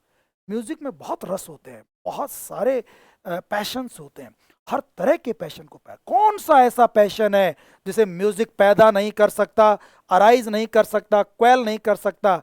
एनी काइंड ऑफ म्यूजिक, किसी भी प्रकार के म्यूजिक को वो पैदा कर सकता है। हर प्रकार के म्यूजिक को जो है वो पैदा कर सकता है। समझ रहे हैं आप लोग? हर प्रकार के म्यूजिक, हर प्रकार, सॉरी, म्यूजिक जो है हर प्रकार के पैशन को पैदा कर सकता है। कैसे कैसे देखिए आप।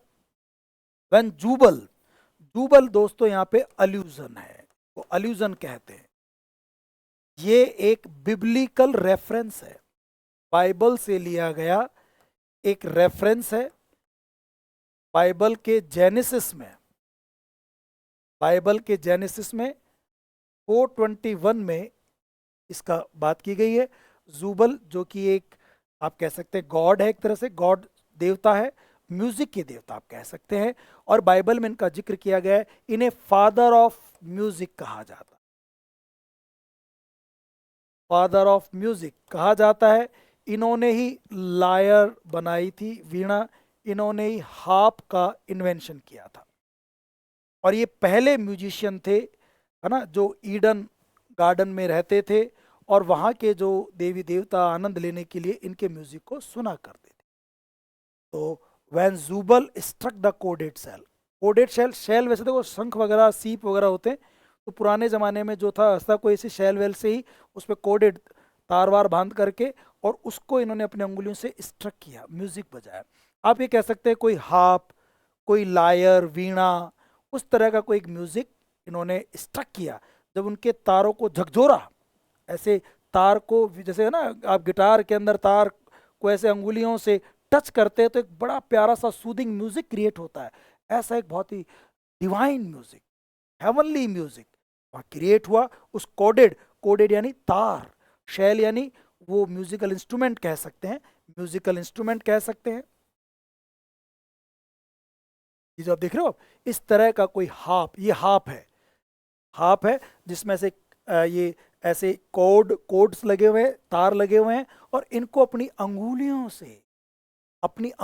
से इन तारों को ऐसे छेड़ दिया, सुर छेड़ दी, धुन छेड़ दी। जैसे इन्होंने इस कोडेड सेल से, इस म्यूजिकल इंस्ट्रूमेंट से धुन छेड़ी ना, हिज लिसनिंग ब्रेथरन स्टूड अराउंड, तो जिन भी इसके भाई लोगों ने वो गीत सुने, ब्रदरन, ये ब्रदर्स नहीं है, ध्यान रखना, ब्रदर्स तो होता है जो एक ही माँ के पेट से पैदा हुए लड़के, वो भाई होते हैं, ब्रदर्स होते हैं।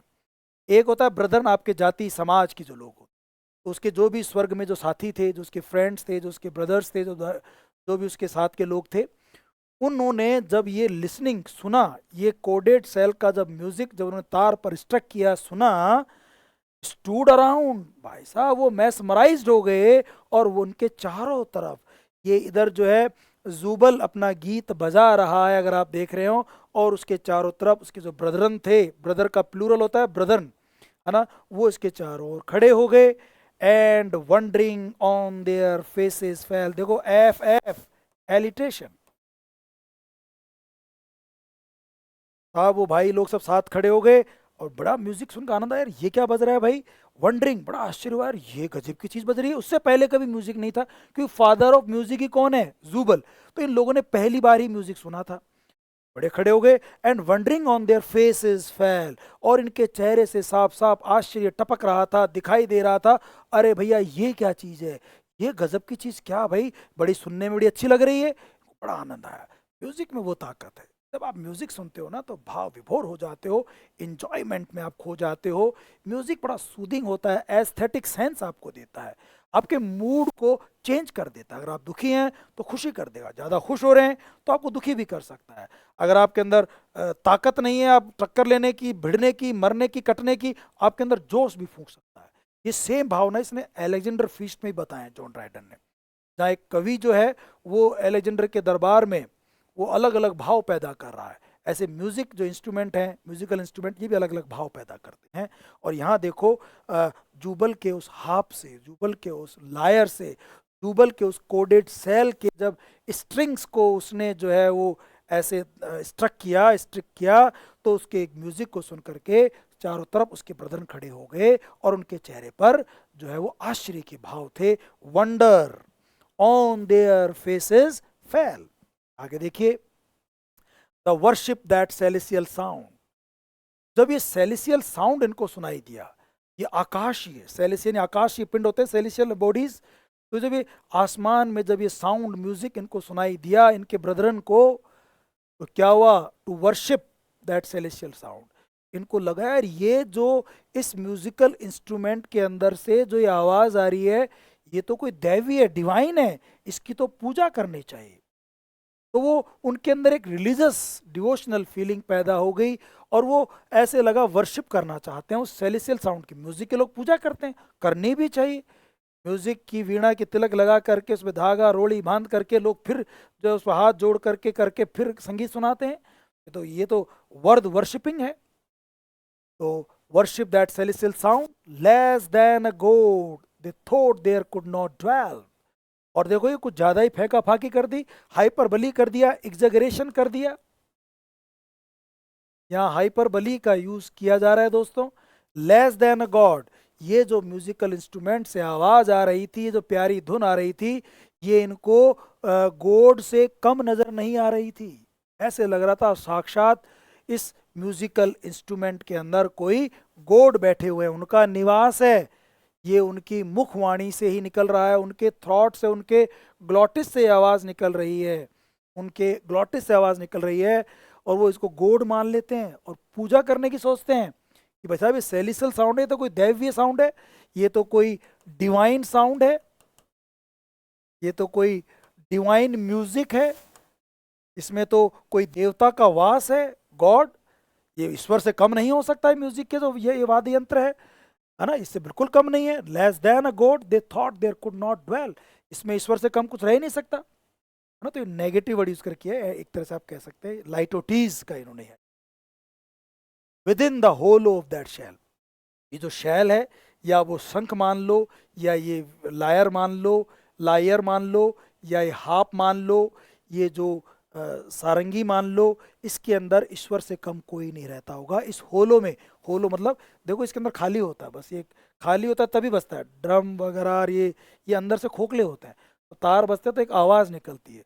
इस खोखली जगह में, इस होलो में, हो ना हो, इस सेल के होलो में ईश्वर रहते हैं, ईश्वर का वास है। और ये हकीकत, जो म्यूजिक को पसंद करने वाले लोग जानते हैं कि म्यूजिक में ना एक डिवाइन पावर होती है, पावर ऑफ म्यूजिक बहुत बड़ा होता है।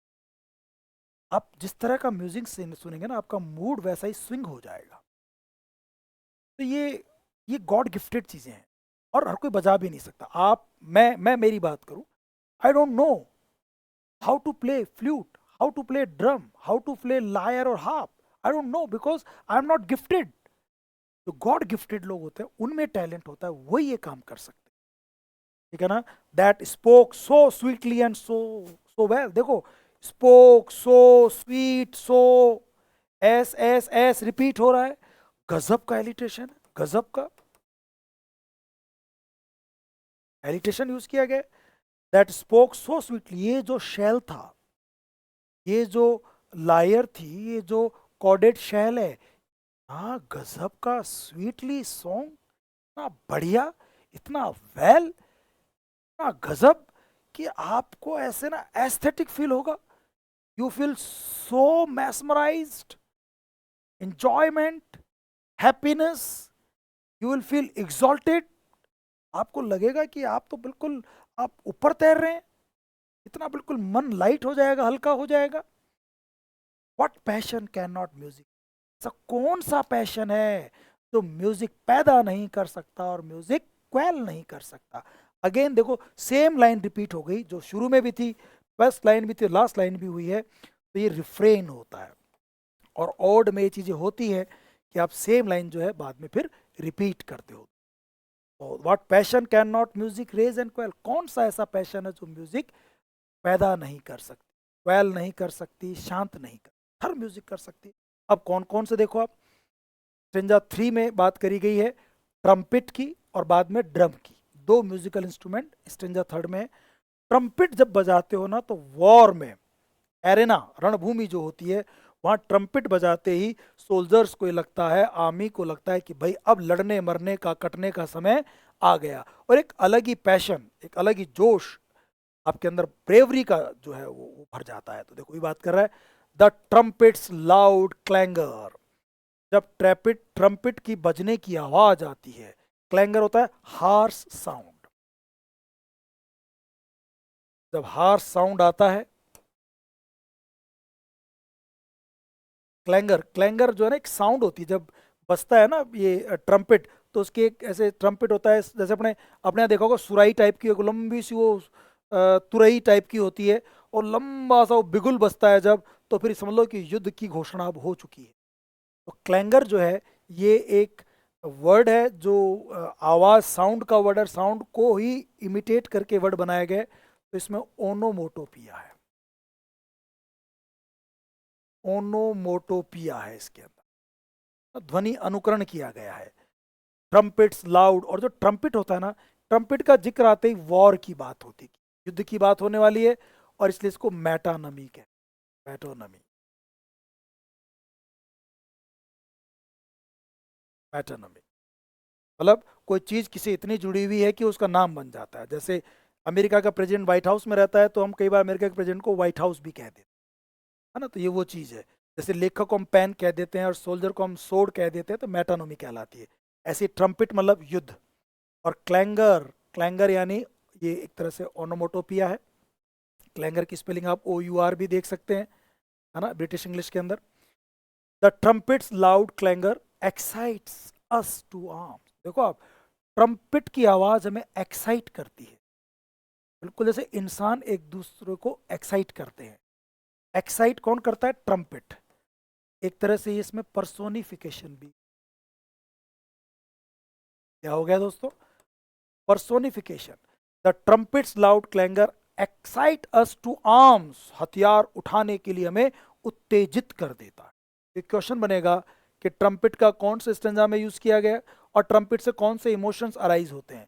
तो इससे अराइज होता है आर्म्स उठाने की, हथियार को उठाने की जज्बा आपके अंदर आ जाता है। With shrill notes of anger. और इस ट्रम्पिट में जो आवाज आती है, श्रिल, बहुत तीखी, शार्प साउंड्स आती हैं ऑफ एंगर, गुस्से की। जब आप ट्रम्पिट को सुनते हो तो आपके अंदर गुस्सा पैदा हो जाता है दुश्मन के लिए, दुश्मन को मार देंगे, काट देंगे, ऐसा गुस्सा आपके अंदर पैदा हो जाता है। And mortar alarms.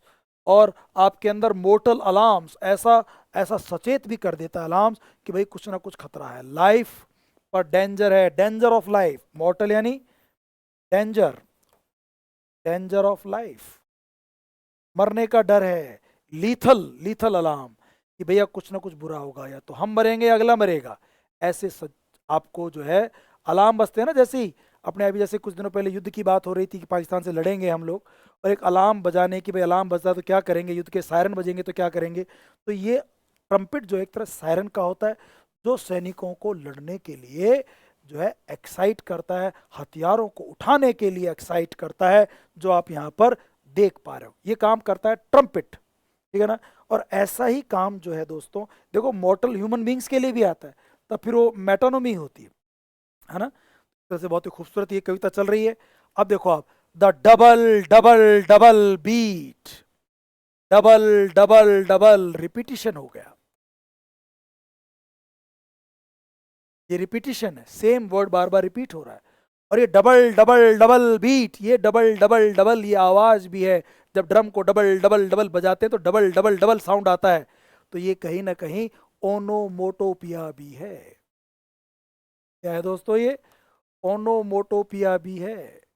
जब सेम साउंड, ड्रम की आवाज है, डबल डबल डम डम डम डबल डबल, इस तरह से बात कर रहा है, तो एक ओनोमोटोपिया इसमें जो है वो क्रिएट हो रहा है। Double double double beat, beat यानी जो उसको पीटने की आवाज होती है ड्रम को, ऑफ द थंडरिंग ड्रम, इस ड्रम को बजने की आवाज आ रही है। आगे देखो आप, ओनोमोटोपिया, थंडरिंग ड्रम। ये ड्रम थंडरिंग नहीं है, ट्रांसफर्ड एपिथेट यूज किया। देखो थंडरिंग तो क्लाउड्स होते हैं, लेकिन क्लाउड्स नहीं, यहाँ पे ड्रम की, ड्रम के लिए थंडरिंग यूज कर, मेटाफर यूज कर लिया। ड्रम थंडरिंग कैसे कर सकते हैं? बट भाई जैसे बादल कड़कते हैं, जैसे बादल कड़कते हैं, बादल की आवाज आती है टकराने की, ऐसे ही युद्ध के अंदर मैदान में जब ड्रम को बजाया जाता है तो ऐसे लग रहा है जैसे गर्जना हो रही है, युद्ध की गर्जना, है ना, मेघ गर्जना की तरह हो जाती है युद्ध की गर्जना। जो double double double beat the drums, drum की जो आवाज है वो ऐसे थंडरिंग की तरह हो रही है। तो मेटाफर का यूज किया गया है दोस्तों, बहुत ही खूबसूरत। और क्राइज हाक द फोर्स कम, और ये ड्रम जो है चिल्लाते हैं, जैसे इंसान चिल्लाता है, तो ड्रम को कहीं ना कहीं तो चिल्लाने की बात कर रहा है। पर्सोनिफिकेशन हो गया, वो चिल्ला रहा है और सैनिकों को कह रहा है, क्राइज हाक, सुनो, चिल्ला के बोल रहा है, सुनो भाई सुनो, बोले ना, सुनो सुनो सुनो, ऐसे ड्रम बज रहा है। और कह रहा है द फोर्स कम, दुश्मन सामने आ गया। फोर्स यानी enemy.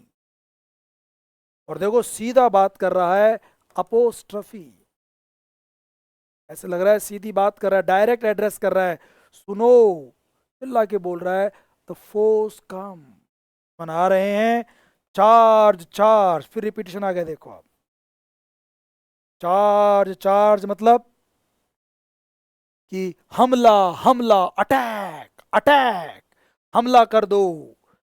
It's too late to retreat, अब पीछे हटने का वक्त नहीं रहा। इट्स टू लेट, अब बहुत लेट हो गए, अब तो दुश्मन सामने ही आ गया, अब पीछे हटेंगे तो भी मरेंगे, इससे बढ़िया है ना लड़के मरो। तो double double double beat the thundering drum, वो कह रहा है फोर्स कम, देखो drum come, beat retreat, A B B A. अरे बीच बीच में राइम स्कीम सेट किए लेकिन ऐसे फिक्स नहीं है, फिक्स नहीं है। रिट्रीट, रिट्रीट यानी गो बैक, पीछे जाने का समय अब नहीं रहा, अब तो attack attack, charge charge, it's too late to retreat, अब पीछे हटने का वक्त नहीं रहा है, ठीक है ना, आगे बढ़ो अटैक करो, ये बात कह रहा है। तो ये जो ड्रम है और जो ट्रम्पेट है, ये आपके अंदर पैशन भरते हैं, कौन सा, ब्रेवरी का, पैशन भरते हैं कौन सा, फाइटिंग का, पैशन भरते हैं आपके अंदर लड़ने का, ठीक है ना। अब इसके बाद स्टेंजा 4, चौथे स्टेंजा में केवल 4 लाइन है, स्टेंजा 4 यहीं खत्म हो जाएगा। 33 से 36 लाइन है। इसमें एक तो फ्लूट की बात कर रहा है और एक ल्यूट की बात कर रहा है। फ्लूट यानी पाइप जो बांसुरी होती है, जो आप दिख रहे होगे यहाँ पे, और ल्यूट यानी जो है वीणा होती है, जो यहाँ देखो एक पीछे या बजा रहा है, अगर आप ध्यान से देख रहे हो तो एक वीणा बजाई जा रही है ना, ल्यूट, ल्यूट यानी लायर वीणा, ऐसा वो बजाई जा रही है, ये वीणा है और ये फ्लूट बांसुरी है। बांसुरी और जो ल्यूट है ये हल्की हल्की मध्यम मध्यम बजती है, ये ट्रम्पेट और ड्रम की तरह जोर जोर से नहीं बजती, जोश पैदा नहीं करेंगी, ये डाइंग नोट्स और मध्यम मध्यम हल्का म्यूजिक, ये लव के पैशंस को जताने वाले म्यूजिकल इंस्ट्रूमेंट हैं, जो आपके अंदर लव की फीलिंग को पैदा करते हैं और लव लॉस की फीलिंग को, कि आपका कोई लवर था, बिलव्ड था, वो आपसे दूर चला गया है, जो ये जो लवर है अपने बिलव्ड को मना रहा है जो से दूर जा रही है, पर मन में बड़ा दुख है, लॉस ऑफ लव का, जो बिलव्ड है वो बिछड़ रहा है इससे, वो फीलिंग्स फ्लूट से और ल्यूट से बताई जाए। ल्यूट, फ्लूट, ए और डिस्कवर्स और लवर्स, तो ए बी बी ए, इससे पहले वाले में भी ए बी बी ए था, ऐसे राइम भी बनाया इसने। अब क्या करें, द सॉफ्ट, सॉफ्ट यानी बिल्कुल कोमल, टेंडर, मासूम, कंप्लेनिंग फ्लूट, ये जो फ्लूट है इससे जो म्यूजिक बज रहा है आप देख रहे हैं, ये एक प्रकार का कंप्लेन कर रहा है, शिकायत कर रही है बांसुरी, तो म्यूजिक निकल रहा है वो शिकायतपूर्ण है, कंप्लेनिंग है। डाइंग नोट्स, देखो नोट्स यानी धुन, और धुन डाइंग कैसे हो सकती है, ये ट्रांसफर्ड एपिथेट है, ये मेटाफर है। इस प्रकार वो चीज मरती है तो उसकी ताकत खत्म होती है, ऐसे म्यूजिक बहुत धीरे धीरे धीरे बज रहा है, बहुत मध्यम मध्यम बज रहा है, और कहीं ना कहीं मरने की खबर दे रहा है, कोई दुख की खबर दे रहा है, कोई मेलनकलिक सोरोफुल खबर दे रहा है।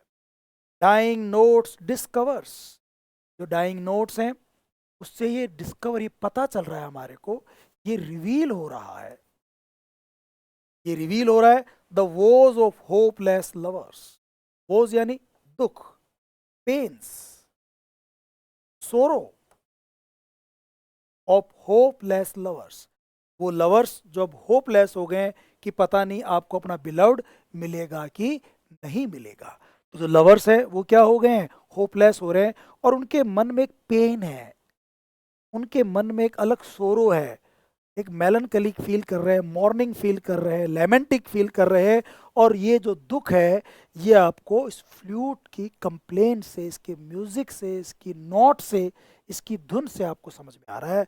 और whose dirge is whispered by the wobbling lute, और इनका लवर जो है, इनका जो लव है, वो लव अब जो है वो उसकी डेथ हो गई है, और लव की डेथ पर डर्ज गाया जा रहा है, इसका प्रोनाउंसिएशन देखना, डर्ज, ये किसी की मौत पर गाया जाने वाला गीत होता है, जब कोई मर जाता है, on to commemorate on the death of someone in the graveyard, churchyard, जब आप चर्च यार्ड में होते हैं तो एक गीत गाया जाता है, किसी एक जो मर गया, क्रिश्चियनिटी में ये होता है, उनको जब दफनाया जा रहा होता है, उनको जब बैरी किया जाता है, एट दैट टाइम कुछ लोग जो है गीत गाते हैं, एक बैंड आता है जो गीत गाता है, या कोई जो वहाँ का जो प्रीस्ट होता है वो कुछ गाता है, कुछ लोग मिलकर साथ में गाते हैं, कई बार प्रोफेशनल बैंड को बुला लेते हैं, तो वो जो गीत मरने पर लिखा जाता है गाने के लिए उस मौत के ऊपर, वहीं पर उसे डर्ज कहते हैं। तो यहाँ क्या मर गया, यहाँ मर गया प्यार, यहाँ मर गया प्यार, दोनों के बीच में प्यार खत्म हो गया, देर इज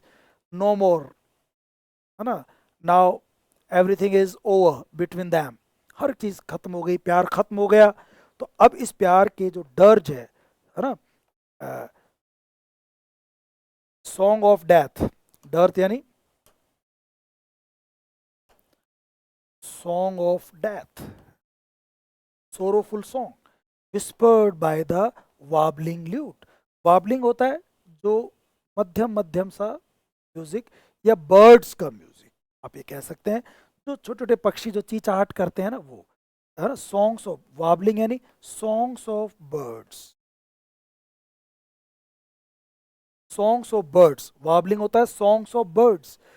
वो जैसे धीरे धीरे पक्षी चीचाहट करते हैं, हल्का हल्का गीत गा रहे थे, ऐसे ल्यूट जो है वीणा ऐसा गीत गा रही है, डर्ज गा रही है, ये विस्पर कर रही है, बहुत जोर जोर से नहीं कर रही ट्रम्पेट की तरह, ड्रम की तरह, हल्का हल्का बुदबुदा रही है, विस्परिंग कर रही है, सॉफ्ट है, विस्परिंग है, कंप्लेन कर रही है होपलेस लवर्स की, और डर्ज गाए जा रहे हैं। ये आपके स्टेंजा 4 में है, जहाँ लव पैशंस की बात कर रहे हैं, होपलेस लवर्स की बात कर रहे हैं, ठीक है, डर्ज उनके प्यार के खत्म होने की बात यहाँ की जा रही है फ्लूट और ल्यूट की सहायता से।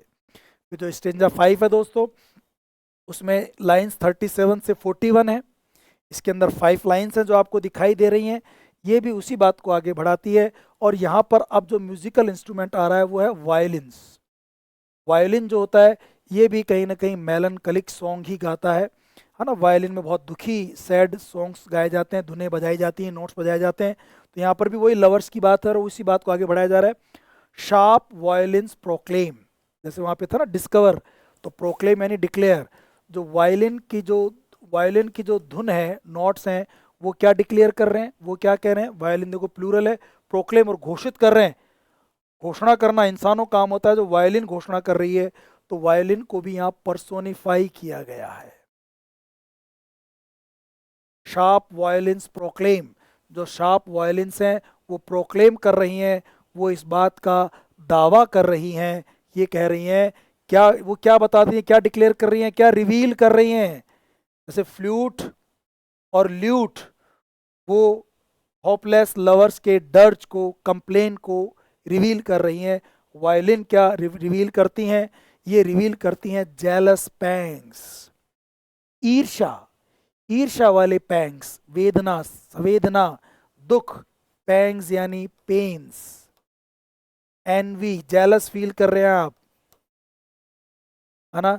तो जब आपने देखा कि आपकी जो बिलव्ड थी वो तो अब किसी और से हंसी मजाक से बात कर रही है, वो तो किसी और के साथ चली गई है, तो अब आपके अंदर पैंग्स, जेलस पैंग्स हो रहे हैं, ईर्ष्या कर रहे हो आप उस आदमी से कि यार वो कैसे मेरी बिलव्ड को लेके चला गया।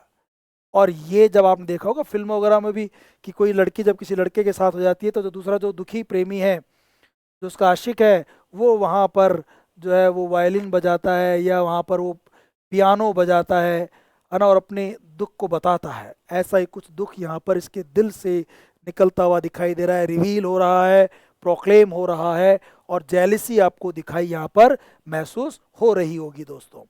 एंड डेस्परेशन, और उसकी निराशा, डेस्परेशन यानी उसका जो डिसअपॉइंटमेंट है, डेस्परेशन उसका डिसअपॉइंटमेंट, अपॉइंटमेंट उसका जो डिसअपॉइंटमेंट है वो आपको यहाँ दिखाई दे रहा है।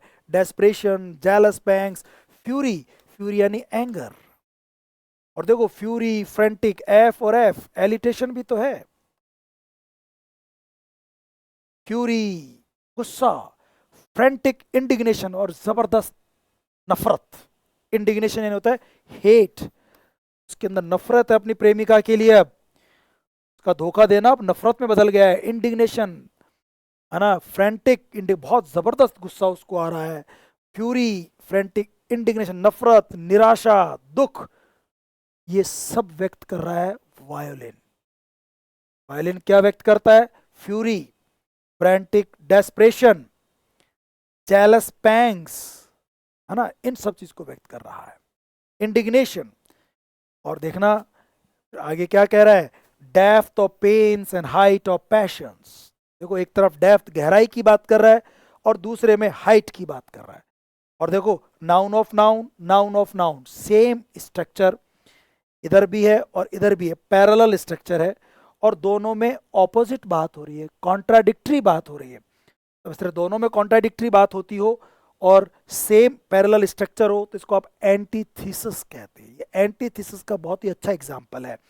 डेप्थ ऑफ पेन्स, उनके अंदर गहराई में, दिल की गहराइयों में, हार्ट के अंदर, in the bottom of heart, depth of heart, pains है, दुख है, दुख दिखाई दे रहा है इनके हार्ट के अंदर, बिल्कुल पीड़ा है।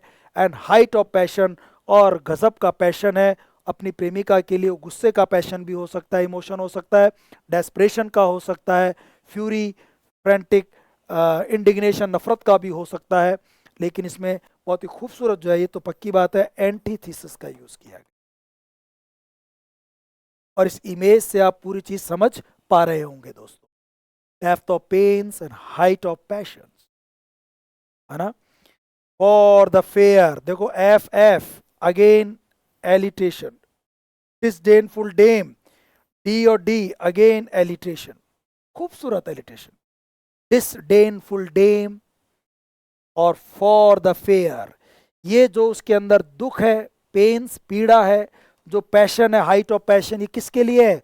फॉर द फेयर, उस सुंदर महिला के लिए जो डिसडेनफुल है। डेम यानी डैमजल होती है ना, डैमजल, डेम यानी डैमजल, लेडी लव, उसकी जो प्रेमिका है, उसकी जो बिलव्ड है, जो डैमजल है, वो डिसडेनफुल है, तिरस्कारपूर्ण है। वो इसकी बेइज्जती कर दी है, इसको इज्जत से नहीं देखती, इसको प्यार से नहीं देखती, किसी और के साथ देखो हंसी मजाक कर रही है, किसी और के साथ चली गई, वो फेयर वुमन चली गई किसी और के साथ। जैसे कहते हैं ना, जॉन डन, अ फेयर, है ना, वो क्या कहते हैं, I swear nowhere lives a woman, वो कहते हैं लिव्स अ वुमन, फेयर कुछ बोलता है कि फेयर एंड लॉयल जो होती है वो कहीं मिल नहीं सकती। A pretty woman can't be faithful. ऐसा ही कुछ यहाँ पे विचार है, ये दुख को व्यक्त कर रहा है और थोड़ा सा एंटी वुमनाइजिंग लग रहा है, क्योंकि बेवफा तो आदमी भी तो हो सकता है, बट ये औरत को बताया जा रहा है। डिसडेनफुल डेम, तिरस्कारपूर्ण, जिससे उसको नफरत है अब, और वो इससे नफरत करती है, इसको चाहती नहीं है, और अब इसको भी उससे नफरत हो गई है। उस डिसडेनफुल डेम जो सुंदर थी, उसके लिए इसके मन में अब बहुत दुख है, और इसके पैशन बहुत ऊपर है, इंडिग्नेशन है, फ्यूरी है ना, फ्रेंटिक इंडिग्नेशन है, डेस्परेशन है, और इस तरह के भाव जो है उसके मन में है। और ये भाव ये वायलिन की नोट से व्यक्त किए जा रहे हैं। हर म्यूजिकल इंस्ट्रूमेंट, ऐसा कौन सा पैशन है जो ये अराइज नहीं कर सकते, और ऐसा कौन सा पैशन है जो ये क्वेल नहीं कर सकते? फ्लूट, और जो ल्यूट है वो लव पेशेंस, वायलिन जो है वो डिप्रेशन, इंडिग्नेशन, फ्यूरी, इनको व्यक्त करता है, ठीक है ना। जो ट्रम्पेट है, जो ड्रम है, वो वॉर के पैशंस को व्यक्त करता है, ब्रेवरी के पैशंस को एक्सप्रेस करता है। ठीक है, तो इस तरह से बातें चल रही हैं। आगे देखो आप, स्टेंजा सिक्स्थ। अब जो है यहाँ पर बात की गई है, जो ऑर्फियस ने जो ऑर्गन बनाया उसका क्या प्रभाव है, और दुनिया में इसका क्या प्रभाव है ना, उस म्यूजिक की बात अब हो रही है।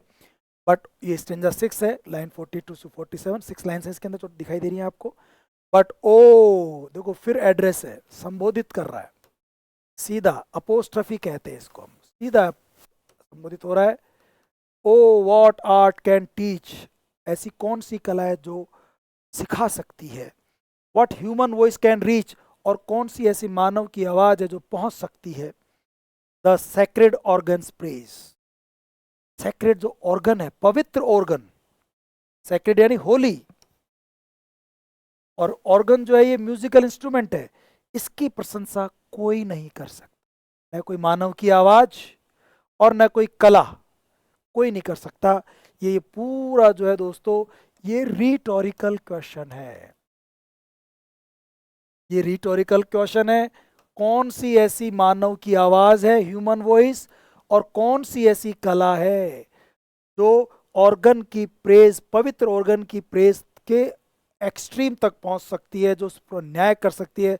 हमारे पास ऐसे शब्द नहीं है, और हमारे पास ऐसी कोई कला नहीं है जिससे हम प्रेज कर सकें सैक्रेड ऑर्गन की, मतलब वो अतुलनीय है, उसकी प्रशंसा करने के हमारे पास शब्द कम पड़ जाएंगे, ऐसा कवि कह रहा है। वो इतनी खूबसूरत चीज़ है, तो इसमें एक तरह से हाइपरबली भी है, कुछ ज़्यादा ही बढ़ा चढ़ा करके बता दिया गया है।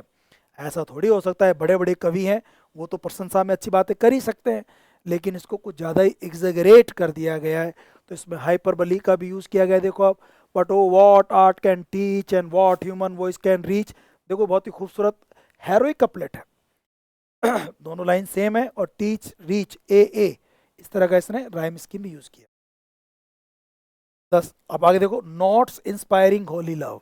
ये जो आप ये देख रहे हैं ये ऑर्गन है, और इस ऑर्गन को सुन करके जो इंसान है उसके अंदर होली लव पैदा होता है। जब आप इस ऑर्गन के, जो कि सेंट सिसिलिया ने इन्वेंट किया था, जब आप उसके ऑर्गन की, सेक्रेड ऑर्गन की वॉइस सुनते हैं, तो आपके अंदर होली लव पैदा होता है, इंस्पायर करता है। तभी ऑर्गन के बारे में, ट्रम्पेट और ड्रम वॉर के पैशंस पैदा करते हैं, फ्लूट ल्यूट और वायलिन लव के पैशन, दुख के पैशंस पैदा करते हैं। ऑर्गन जो है वो होली लव का पैशन पैदा करता है, उसको आपको इंस्पायर करता है। ये नोट्स इंस्पायर करते हैं। देखो म्यूजिक नोट्स को फिर यहाँ पर्सोनिफाई कर लिया, तो क्या बार बार बताएं, हर जगह ही पर्सोनिफिकेशन है, हर जगह ही मेटाफर है। होली लव, होली लव को पैदा करता है। होली लव मतलब लव ऑफ गॉड, मेटाफर भी तो है, लव ऑफ गॉड। आपके अंदर भगवान की पूजा करने की भावना जागती है। नोट्स देखो, फिर नोट्स आ गया, जब सेम वर्ड दो लाइन के शुरू में रिपीट होता हो, शुरू में स्टार्टिंग में सेम वर्ड या ग्रुप ऑफ वर्ड्स अगर रिपीट होते हैं लाइन के शुरू में 2 बार लगातार, नोट्स नोट्स, तो इसे एनाफोरा कहते हैं। क्या कहते हैं दोस्तों इसको आप? एनाफोरा कहते हैं, एनाफोरा, है ना। और अगर लास्ट में रिपीट होते तो एपीफोरा। ये तो एनाफोरा है, एनाफोरा, ठीक है ना। तो notes that wing their heavenly ways, और ये नोट्स ऐसे हैं, सेंट सिसिलिया के ऑर्गन से निकलने वाले जो नोट्स हैं, ये ऐसे मानो कि इन नोट्स में पंख लगे हों, और पंख लग करके बहुत ऊंचा उड़ करके सीधा हेवन तक पहुंच गया। हेवनली वेज, सीधा हेवनली वेज, विंग और वेज, डब्ल्यू डब्ल्यू, इसके अंदर भी एलिटेशन आप कह सकते हैं। नोट्स नोट्स एनाफोरा है, ऐसे लगता है कि ये नोट्स जो है धरती पर इंसानों के अंदर होली लव पैदा करता है। और इसका असर केवल अर्थली नहीं है, हेवनली भी है। इसकी धुन हेवन में भी जाती है, वहां पर भी पंख लगाकर, मानो पंख लगाकर वहां भी पहुंच गई है, और वहां पहुंचकर क्या करती है? To mend the choirs above. इसका प्रोनाउंसिएशन ध्यान रखना, क्वायर्स, ये क्वायर्स है, क्वायर्स। क्वायर्स होता है म्यूजिकल बैंड, जो musical band above, above means heaven, जो म्यूजिकल बैंड हेवन में है, जो म्यूजिकल बैंड स्वर्ग में है, अरे वहां पर भी तो देवी देवता है, वहां पर भगवान रहते हैं, अप्सराएं हैं, म्यूजिक चलता है, डांस होता है, मस्ती होती है, वहां तो पूरे आनंद में मरता भी नहीं है आदमी, जवान रहता है हमेशा। वहां जो बैंड वाले हैं, जो क्वायर्स हैं, वहां जो म्यूजिकल बैंड है, गायक मंडली है, उनके म्यूजिक में भी कहीं ना कहीं कुछ कमियां हैं, कुछ फॉल्ट्स हैं, और उन फॉल्ट्स को सिखाती है ऑर्गन की नोट्स। ऑर्गन के नोट्स उनकी भी मरम्मत करते हैं। टू मैन, देखो कितनी गजब की बात कर दी, और कितना ज्यादा एग्जेगरेशन कर दिया। तो यहाँ पर देखो आप, धरती के व्यक्ति का जो, तभी तो उसको सेंट का दर्जा दिया गया सिसिलिया को। कहते हैं कि इसके म्यूजिक, जो ऑर्गन का म्यूजिक था, वो इतना गजब का है कि वो हेवनली म्यूजिक को भी मेंड कर सकता है, ट्यूबल के म्यूजिक को भी मरम्मत कर सकता है, ठीक है ना। तो यहाँ नोट्स जो है उनको मरम्मत करते हैं। क्वायर्स अबव, जो ऊपर क्वायर्स है, जो जो सिंगर्स का ग्रुप है, बैंड ऑफ सिंगर्स, उनकी जो धुनें हैं, नोट्स हैं, उनकी भी मरम्मत करते हैं, उनको भी सही करते हैं, उनको भी रेक्टिफाई करते हैं, करेक्ट करते हैं। ये गजब की ताकत है किसके अंदर? ऑर्गन के म्यूजिक के अंदर, सेंट सिसिलिया के म्यूजिक के अंदर। तो वो कहीं ना कहीं हेवनली म्यूजिक से भी बढ़कर है। इतना गजब का उसका प्रशंसा की गई है, और इस तरह की प्रेज करना ये ओड से ही संभव है। इसलिए जॉन ड्राइडन ने, जब उसको जिम्मेदारी दी गई कि तुम सेंट सिसिलिया पर एक गीत लिखो, उसने ओड फॉर्म को यूज किया, और फिर एक गजब का ओड लिखा, और क्या गजब की प्रशंसा की है, देखो आप। अब 7th स्टेंजा की बात करते हैं। यहां पर जिक्र होता है ऑर्फियस का या ओफियस, या ओफियस का जिक्र होता है जो ग्रीक मिथोलॉजी से लिया गया है, और ये एक अल्यूजन है, एक संकेत है जो ग्रीक मिथोलॉजी से लिया गया है। ऑर्फियस भी एक बहुत बड़ा म्यूजिशियन था, एक बहुत बड़ा सिंगर था, और लोग कहते हैं कि जब वो अपना लायर बजाता था, है ना, अपना जब लायर वो बजाता था, तो उसके लायर की म्यूजिक की धुन सुन करके जो वाइल्ड जो बीस्ट होते थे, जो सैवेज बीस्ट होते थे, वो भी उस धुन के पीछे पीछे पागल हो जाया करते थे और बिल्कुल टेम्प्ट हो जाया करते थे, मैस्मराइज हो जाया करते थे और खो जाया करते थे, उसके पीछे पीछे चलना शुरू कर दिया करते थे। जैसे कृष्ण भगवान का बांसुरी को सुन करके, ऐसे ही ऑर्फियस के इस लायर को सुन करके, और जो ट्रीज थे ये अपरूटेड हो जाया करते थे, जड़ों से उखड़ करके, और पीछे पीछे चल जाया करते थे, चलने शुरू कर देते थे। देखो आप, क्या गजब का इसमें जो है ये एक तरह से हाइपरबली का यूज किया गया, हाइपरबली का यूज किया गया दोस्तों। और कह रहा Orpheus could lead the savage race, जो ऑर्फियस है वो सैवेज सैवेज यानी वाइल्ड, वाइल्ड जो रेस होती हैं, 20 जानवर, शेर, भगेरे, वुल्फ, लायन, टाइगर, ये भी जो खतरनाक वाइल्ड जंगली जानवर, जंगली लोग, उसके जो म्यूजिक को कहाँ समझते होंगे, लेकिन इतना दैव्य म्यूजिक, ऑर्फियस का इतना डिवाइन म्यूजिक होता था, हेवनली म्यूजिक, कि उसको सुन करके ये जो सैवेज वाइल्ड जो रेस थी, जंगली जो जातियां थी, ये भी उनके पीछे पीछे होने लग जाती थी और ये उनको लीड करते थे, आगे आगे चलते थे। And trees unrooted left their place. क्या गजब की, देखो आप, क्या गजब की इमेजिनेशन है, क्या गजब का एग्जेगरेशन, हाइपरबली का यूज किया गया है। और कह रहा है कि जो ट्रीज हैं वो भी अनरूटेड होकर के, जमीनों से निकल निकल करके, और उसके म्यूजिक को सुन के पीछे पीछे भागा करते थे, ठीक है ना, अपनी जगह छोड़ दिया करते थे, जैसे उन एटम्स ने अपनी जगह छोड़ी in order to stations leap, वो उछल पड़े, ऐसे ही म्यूजिक को सुन करके ये सारे जानवर, सारे पेड़ पौधे, पूरी कायनात, पूरी नेचर पीछे पीछे पागल हो जाया करती थी ऑर्फियस के। और सिक्वेसस, प्रोनाउंसिएशन ध्यान रखना, सिक्वेसस, अनुकरण करते थे, फॉलो करते थे, फॉलोवर बन जाते थे ऑफ द लायर, उस लायर के म्यूजिक का। सिक्वेसस, क्या बोलेंगे इसको आप, सिक्वेसस ऑफ द लायर, उस लायर के, जैसे सर्वेंट्स होता है ना, मालिक के पीछे पीछे चलता है, ऐसे ही बिल्कुल अंधा अनुकरण, ब्लाइंड फेथ, और उसके पीछे पीछे उसके पीछे चल जाया करते, कुछ नहीं कहते थे, पागल हो जाया करते थे म्यूजिक में, उनको हिप्नोटाइज कर दिया करता था। ये गजब की ताकत ऑर्फियस में थी। तो क्या फिर ऑर्फियस सेंट सिसिलिया से ज्यादा ग्रेटर है, ग्रेटर देन सिसिलिया और नॉट? लेट्स सी, चेक करते हैं आगे क्या कहता है। देखो अब वो कहता है बट, आगे ना देखो, बट खुद कॉन्ट्राडिक्ट कर दिया, विरोधाभास कर दिया, bright Cecilia raised the wonder higher, change कर दी बात को। अरे ग्रीक मिथोलॉजी के ये जो देवता होंगे होंगे, जॉन ड्राइडन कह रहा है हमारी क्रिश्चियनिटी में जो देवता है वो उससे ज्यादा महान है, हायर है, ग्रेटर है। बट सिसिलियाज, ब्राइट सिसिलियाज, उज्जवल सिसिलिया, शानदार सिसिलिया जो है, bright Cecilia, raised the wonder higher, वो तो इससे भी ज्यादा, जो ऑर्फियस वंडर करता था ना, उससे भी ज्यादा वंडर तो सिसिलिया करती थी, उससे हायर। ये तो जानवरों को पीछे लेके गया, अपने पेड़ों को पीछे किया, अपने लीड किया, सिसिलिया ने तो देवताओं को अपने पीछे कर दिया। तो एंजल्स थे हेवन के, वो पागल हो गए, वो कंफ्यूज हो गए कि यार ये जो म्यूजिक बज रहा है, ये म्यूजिक है किसका, ये ऐसे लग रहा है हेवनली म्यूजिक है, और एंजल जो है धरती पे उतर आई। यही तो बात आगे अलेक्जेंडर फीस्ट में भी होगी, यही बात अलेक्जेंडर फीस्ट में भी होगी, रिपीट होगी, देखना आप, मजा लेना वहां पर भी, वो पोएम में जरूर पढ़ना।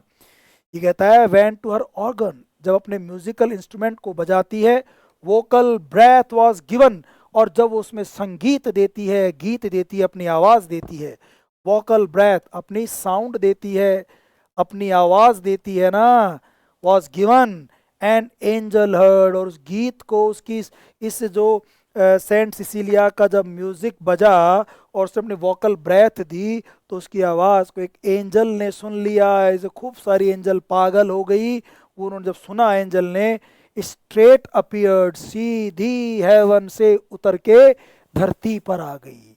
हेवन से एंजल्स को धरती पर लाने का करिश्मा किसने किया, मैजिक किसने किया, हमारी सेंट सिसिलिया ने किया, लेडी सेंट सिसिलिया ने किया। और उसकी आवाज़ सुन के सीधे प्रकट हो गए, मिस्टेकिंग अर्थ फॉर हेवन, और उन्होंने अर्थ को हेवन समझने की गलती कर दी। इतने ज़्यादा मैस्मराइज्ड वो एंजल हो गई। अरे ये बीस्ट, सैवेज बीस्ट, ये ट्रीज, ये तो बुद्धि नहीं है इनमें, तो ये तो हो ही सकते हैं भाई। अरे angel, God and goddess, angel who live in heaven, वो तक मैस्मराइज्ड हो गए, वो तक कंफ्यूज हो गए, और अर्थ को हेवन समझ करके सीधे वहां से अर्थ पर आ गए। ये करिश्मा, ये मैजिक, ये मैजिक करने वाली कौन थी, ये थी सेंट सिसिलिया। तो आगे देखो, अब लास्ट में इसको ये जो है कंक्लूड करता है कि साहब जिस तरह आपने देखा कि म्यूजिकल इंस्ट्रूमेंट तरह तरह काम कर सकता है, सबके बारे में बहुत अच्छे से बता दिया। आई होप कि आपको बहुत बढ़िया समझ में आया होगा। आगे देखिए, ये लाइंस 55 से 63 हैं। ये लाइन क्या कहती हैं, as from the power of sacred lays. अब लास्ट में कोरस है, सामूहिक गीत, क्वायर है, और इसमें ग्रैंड, शानदार, और ये ओड का हुआ है जो एपोड होता है ना, कि एक साथ सारे मिलकर के फिर गीत गाएंगे, तो सारा बात हो गई है ना। वायलिन की बात हो गई, फ्लूट की बात हो गई, ल्यूट की बात हो गई, ऑर्गन की बात हो गई, ट्रम्पेट की बात हो गई, ड्रम की बात हो गई। अब जो है बात होगी एक साथ संगीत की। और ये कहा जाएगा कि जिस तरह संगीत दुनिया को पैदा कर सकता है, संगीत दुनिया को खत्म भी कर सकता है। दुनिया का मजा भी संगीत से है, निर्माण भी संगीत से है, और उसका विनाश भी संगीत से है। आपकी ज़िंदगी में भी अगर म्यूज़िक को हटा दिया जाए, गीतों को हटा दिया जाए, इस आर्ट को हटा दिया जाए, फिल्मों को हटा दिया, तो क्या बचेगा, कुछ नहीं बचेगा, नीरस हो जाएगा। As from the power of sacred lays, lays यानी यहाँ पे सॉन्ग्स है दोस्तों, पुरानी इंग्लिश में सॉन्ग्स के लिए होता है, एक पर्टिकुलर टाइप के सॉन्ग्स होते थे। सेक्रेड यानी पवित्र, पवित्र गीत, जो दैवीय गीत होते हैं, डिवाइन म्यूजिक, उनकी पावर से स्पेयर्स बिगेन टू मूव। आपको ध्यान है, पूरा स्पेयर, पूरा एटमॉस्फियर, पूरा ब्रह्मांड, पूरा कॉस्मॉस, स्पेयर यानी कॉस्मॉस, यूनिवर्स, ये बिगिन टू मूव, बनना शुरू हुआ था, चलना शुरू हुआ था। पहले स्थिर पड़ा हुआ था, नेचर दबी पड़ी थी, ये म्यूजिक से शुरू हुआ था। उस सैक्रेड ली से जो ऊपर से हेवनली म्यूजिक आया था, उससे दुनिया की शुरुआत हुई थी। एंड संग द ग्रेट क्रिएटर्स प्रेज, और हमें उसी के प्रशंसा में, जिसने हमें बनाया ना, उसकी प्रशंसा में गीत गाने भी चाहिए। और जब आप उनकी प्रशंसा में गीत गाते हैं, संग द ग्रेट क्रिएटर्स प्रेज, उनके प्रशंसा जो गीत गाए गए उस समय भी, ऑल दैट ब्लेस्ड अबव, ऊपर से हम पर आशीर्वाद दिए जाते हैं। तो आपको ईश्वर की प्रशंसा में गीत गाने चाहिए अगर आपको ऊपर से आशीर्वाद चाहिए, और वो आप ऊपर से आशीर्वाद बरसता रहता है। जब हम ईश्वर को याद करते हैं, ईश्वर की प्रशंसा में गीत गाते हैं, ठीक है ना, म्यूजिक करते हैं, भजन गाते हैं क्रिएटर की प्रेज में, ऑल द ब्लेस्ड अबाउट, ऊपर से हमें आशीर्वाद मिलता है, ईश्वर का आशीर्वाद हमें मिलता है। तो when the last and dreadful hour, और फिर कह रहा है कि जब लास्ट एंड ड्रेडफुल आर आएगा, जब अंतिम दिन आएगा इस दुनिया का, doomsday, the last and dreadful hour, ये बात हो रही है डूम्स डे की, ये बात हो रही है द लास्ट जजमेंट, ये बात हो रही है लास्ट जजमेंट की, जिसका जिक्र बाइबल में किया गया है। तो ये बिब्लिकल रेफरेंस है दोस्तों, और बिब्लिकल रेफरेंस, जब कोई भी रेफरेंस लेते हैं तो उसको आप अलूजन कहते हैं। तो अलूजन है, बिब्लिकल रेफरेंस है, कि जो लास्ट एंड ड्रेडफुल आवर होगा, बहुत अच्छा रेफरेंस है। इसमें कहा जाता है कि जिस दिन ये दुनिया खत्म होगी, डूम्स डे आएगा, जब पूरी दुनिया पानी में, आग में खत्म हो जाएगी या होने वाली होगी, उससे, उस समय, उस क्षण, उस आर पे, लास्ट एंड ड्रेडफुल आर, जो गॉड है, उन गॉड के एक एंजल, उनके एक मैसेंजर गैब्रियल, जो एक अच्छे गुड एंजल माने जाते हैं, गैब्रियल, वो गैब्रियल जो है वो धरती पर आएंगे और अपना ट्रम्पेट बजाएंगे। क्या बजाएंगे अपना, वो अपना ट्रम्पेट बजाएंगे और एक मैसेज दुनिया को देंगे कि भाई अब तुम जो है, जो मरे हुए हैं, जो कब्र में दबे हैं, वो खड़े हो जाओ, कब्र से बाहर निकलो, और जो जिंदा है वो तुम सब मर जाओ, और तुम सबका जो जीवन का लेखा जोखा, उनका हिसाब किताब, तुमने क्या गुड डीड्स किए, तुमने क्या बैड डीड्स किए, उनका सामना ईश्वर के सामने होगा। ईश्वर के पास तुम जाओगे। अगर तुमने अच्छे कर्म किए हैं तो तुम्हें हेवन मिलेगा, अगर तुमने बुरे कर्म किए हैं तो तुम्हें हेल मिलेगा। और डूम्स डे पे तुम्हारा जजमेंट हो जाएगा, तुम्हारे कर्मों के हिसाब से, अच्छे बुरे कर्मों के हिसाब से तुम्हारा जजमेंट हो जाएगा, और वो होगा लास्ट एंड ड्रेडफुल आर। ठीक है ना? तो एक बिब्लिकल रेफरेंस है। गैब्रियल आएंगे, ट्रम्पेट बजाएंगे, है ना? गैब्रियल आएंगे, अपने ट्रम्पेट को बजाएंगे, और फिर क्या होगा देखो, दिस क्रम्बलिंग पेजेंट, इसका पेजेंट है, this crumbling pageant shall devour, it's devour, ये डिवावर है, फ्लावर ऐसे डिवावर, ये डिवावर है तो निगलना, खाना, डिस्ट्रॉय करना, यहाँ पर इसका मतलब है डिस्ट्रॉय। ये देखो शेल डिवावर यहाँ इन्वर्जन किया गया है, इस लाइन में ना इन्वर्जन भी है। ये ऐसे था, when the last and dreadful hour shall devour this crumbling pageant, ऐसे था ये। तो यहाँ पर जो है इन्वर्जन का भी यूज किया गया है, उल्टा कर दिया। ये शेल डिवावर शुरू में होना चाहिए था कि जब लास्ट दिन आएगा, judgment day, doom day, Gabriel trumpet बजाएंगे, उस दिन क्या होगा, ईश्वर के सामने हम सबको इकट्ठा होना होगा और दुनिया पूरी खत्म हो जाएगी। ये जो क्रम्बलिंग, ये जो लड़खड़ाती दुनिया है, जिसमें भजन नहीं किए जा रहे, ईश्वर के गीत नहीं गाए जा रहे हैं ब्लेस के आशीर्वाद लेने के लिए, वो दुनिया एक दिन खत्म होगी। क्रम्बलिंग लड़खड़ाती दुनिया, ये लीला, ये लीला जो चल रही है, पेजेंट, ये जो शो चल रहा है, ये जो चल रहा है सारा धूम धड़ाका, ये सबको एक दिन ऐसा आएगा, ये सबको खा जाएगा, डिवावर, डिस्ट्रॉय कर देगा। ये दुनिया डिस्ट्रॉय हो जाएगी, डिमोलिश हो जाएगी, इसका डिस्ट्रक्शन हो जाएगा, पूरा विनाश आ जाएगा। The trumpet shall be heard, और जो हमारे गैब्रियल है, उस गैब्रियल का ट्रम्पिट इस पूरी दुनिया में सुनाई देगा, आकाशवाणी होगी। और क्या होगा, ऑन हाई, ऊपर आसमान से, हाई यानी हेवन, आसमान से एक आकाशवाणी आएगी, एक ट्रम्पेट से आवाज आएगी, और वो कहेगी, the dead shall live, the living die. देखो आप, इसमें dead shall live, the living shall die, ये ऐसे कह रहा, उल्टे दो ऑपोजिट सेंटेंस हैं, सेम स्ट्रक्चर है, ये एंटीथीसिस है। क्या है इसके अंदर दोस्तों, एंटीथीसिस का गजब का एग्जाम्पल है। जो मुर्दा होंगे, जो ग्रेव यार्ड में बैरिड हैं, दफनाए हुए हैं, शैल लिव, वो तो जिंदा हो जाएंगे। देखो कितनी अजीब बात है, जिंदा, मुर्दा जिंदा हो जाएंगे, सेल्फ कॉन्ट्राडिक्टरी, अपने आप पैराडॉक्स है इसके अंदर। इसमें उल्टी बात देखो, लिविंग डाई, और जो जिंदा होंगे वो मर जाएंगे। जो मरे हुए हैं, दफनाए हुए हैं, वो खड़े हो जाएंगे। जो लाशों में थे, वो देखो उनकी जो ग्रेव यार्ड टूटेंगी, बाहर निकलेंगे, बाहर निकलेंगे, ईश्वर की तरफ जाएंगे, और जो मर रहे हैं, जो जिंदा है, वो डाई, वो मर जाएंगे। फिर इन सब का हिसाब किताब होगा।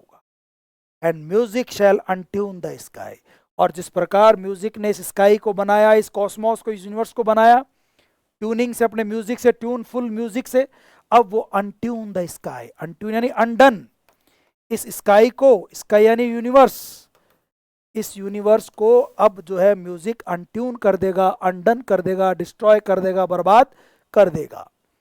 तो म्यूजिक से ही दुनिया बनी है, और म्यूजिक से ही दुनिया क्या हुई है, खत्म हुई है दोस्तों। गजब की कविता है। आई होप ये कविता आपने बहुत एंजॉय की होगी दोस्तों। अगर आपने एंजॉय की और आपको मजा आया, तो प्लीज ये कविता अपने जितने साथी, जिनको आप जानते हैं, मैक्सिमम लोगों को आप शेयर कीजिए। अधिकतर लोगों को आप बताइए कि साहब ये जो है केटी सर की जो इंग्लिश के ऐप पर है, ये वहाँ पर है, और ये यूट्यूब चैनल पर है, और इसको आप शेयर भी कीजिए। आप खुद तो एक बार देखते ही लाइक ज़रूर कर दीजिए। देखो आप बहुत कम लाइक करते हैं, बहुत आप जो है कंजूस प्रवृत्ति के लोग हैं, पता नहीं क्या जोर आता है आपको लाइक करने में। और उसको तुरंत वहीं पे शेयर का बटन होता है एरो से, बस वहीं से शेयर कर दो, कहाँ दिक्कत आ रही है। करो यार, थोड़ा सपोर्ट करो, हम थोड़ा सपोर्ट की कमी लग रही है मुझे, है ना। लोग बहुत आगे बढ़ गए, हम आपके, हमें भी आपका प्यार और आपका वो दुलार चाहिए, जिससे हम भी आगे बढ़ सके। और इस तरह की कविताएं फिर हम वो आपके लिए और क्रिएट करते रहेंगे। आई होप आपको मज़ा आएगा, ठीक है ना। इस तरह की बेहतरीन कविताओं को देखते रहने के लिए हमसे जुड़े रहिए। Thank you so much. See you in the next class. Till then bye bye and take care. Next class मिलेंगे और फिर हम वहाँ वापस बात करेंगे इसके पार्ट 2 के अंदर। उससे जुड़ने के लिए आपको ऐप पे आना पड़ेगा, ठीक है ना। Thank you so much, bye.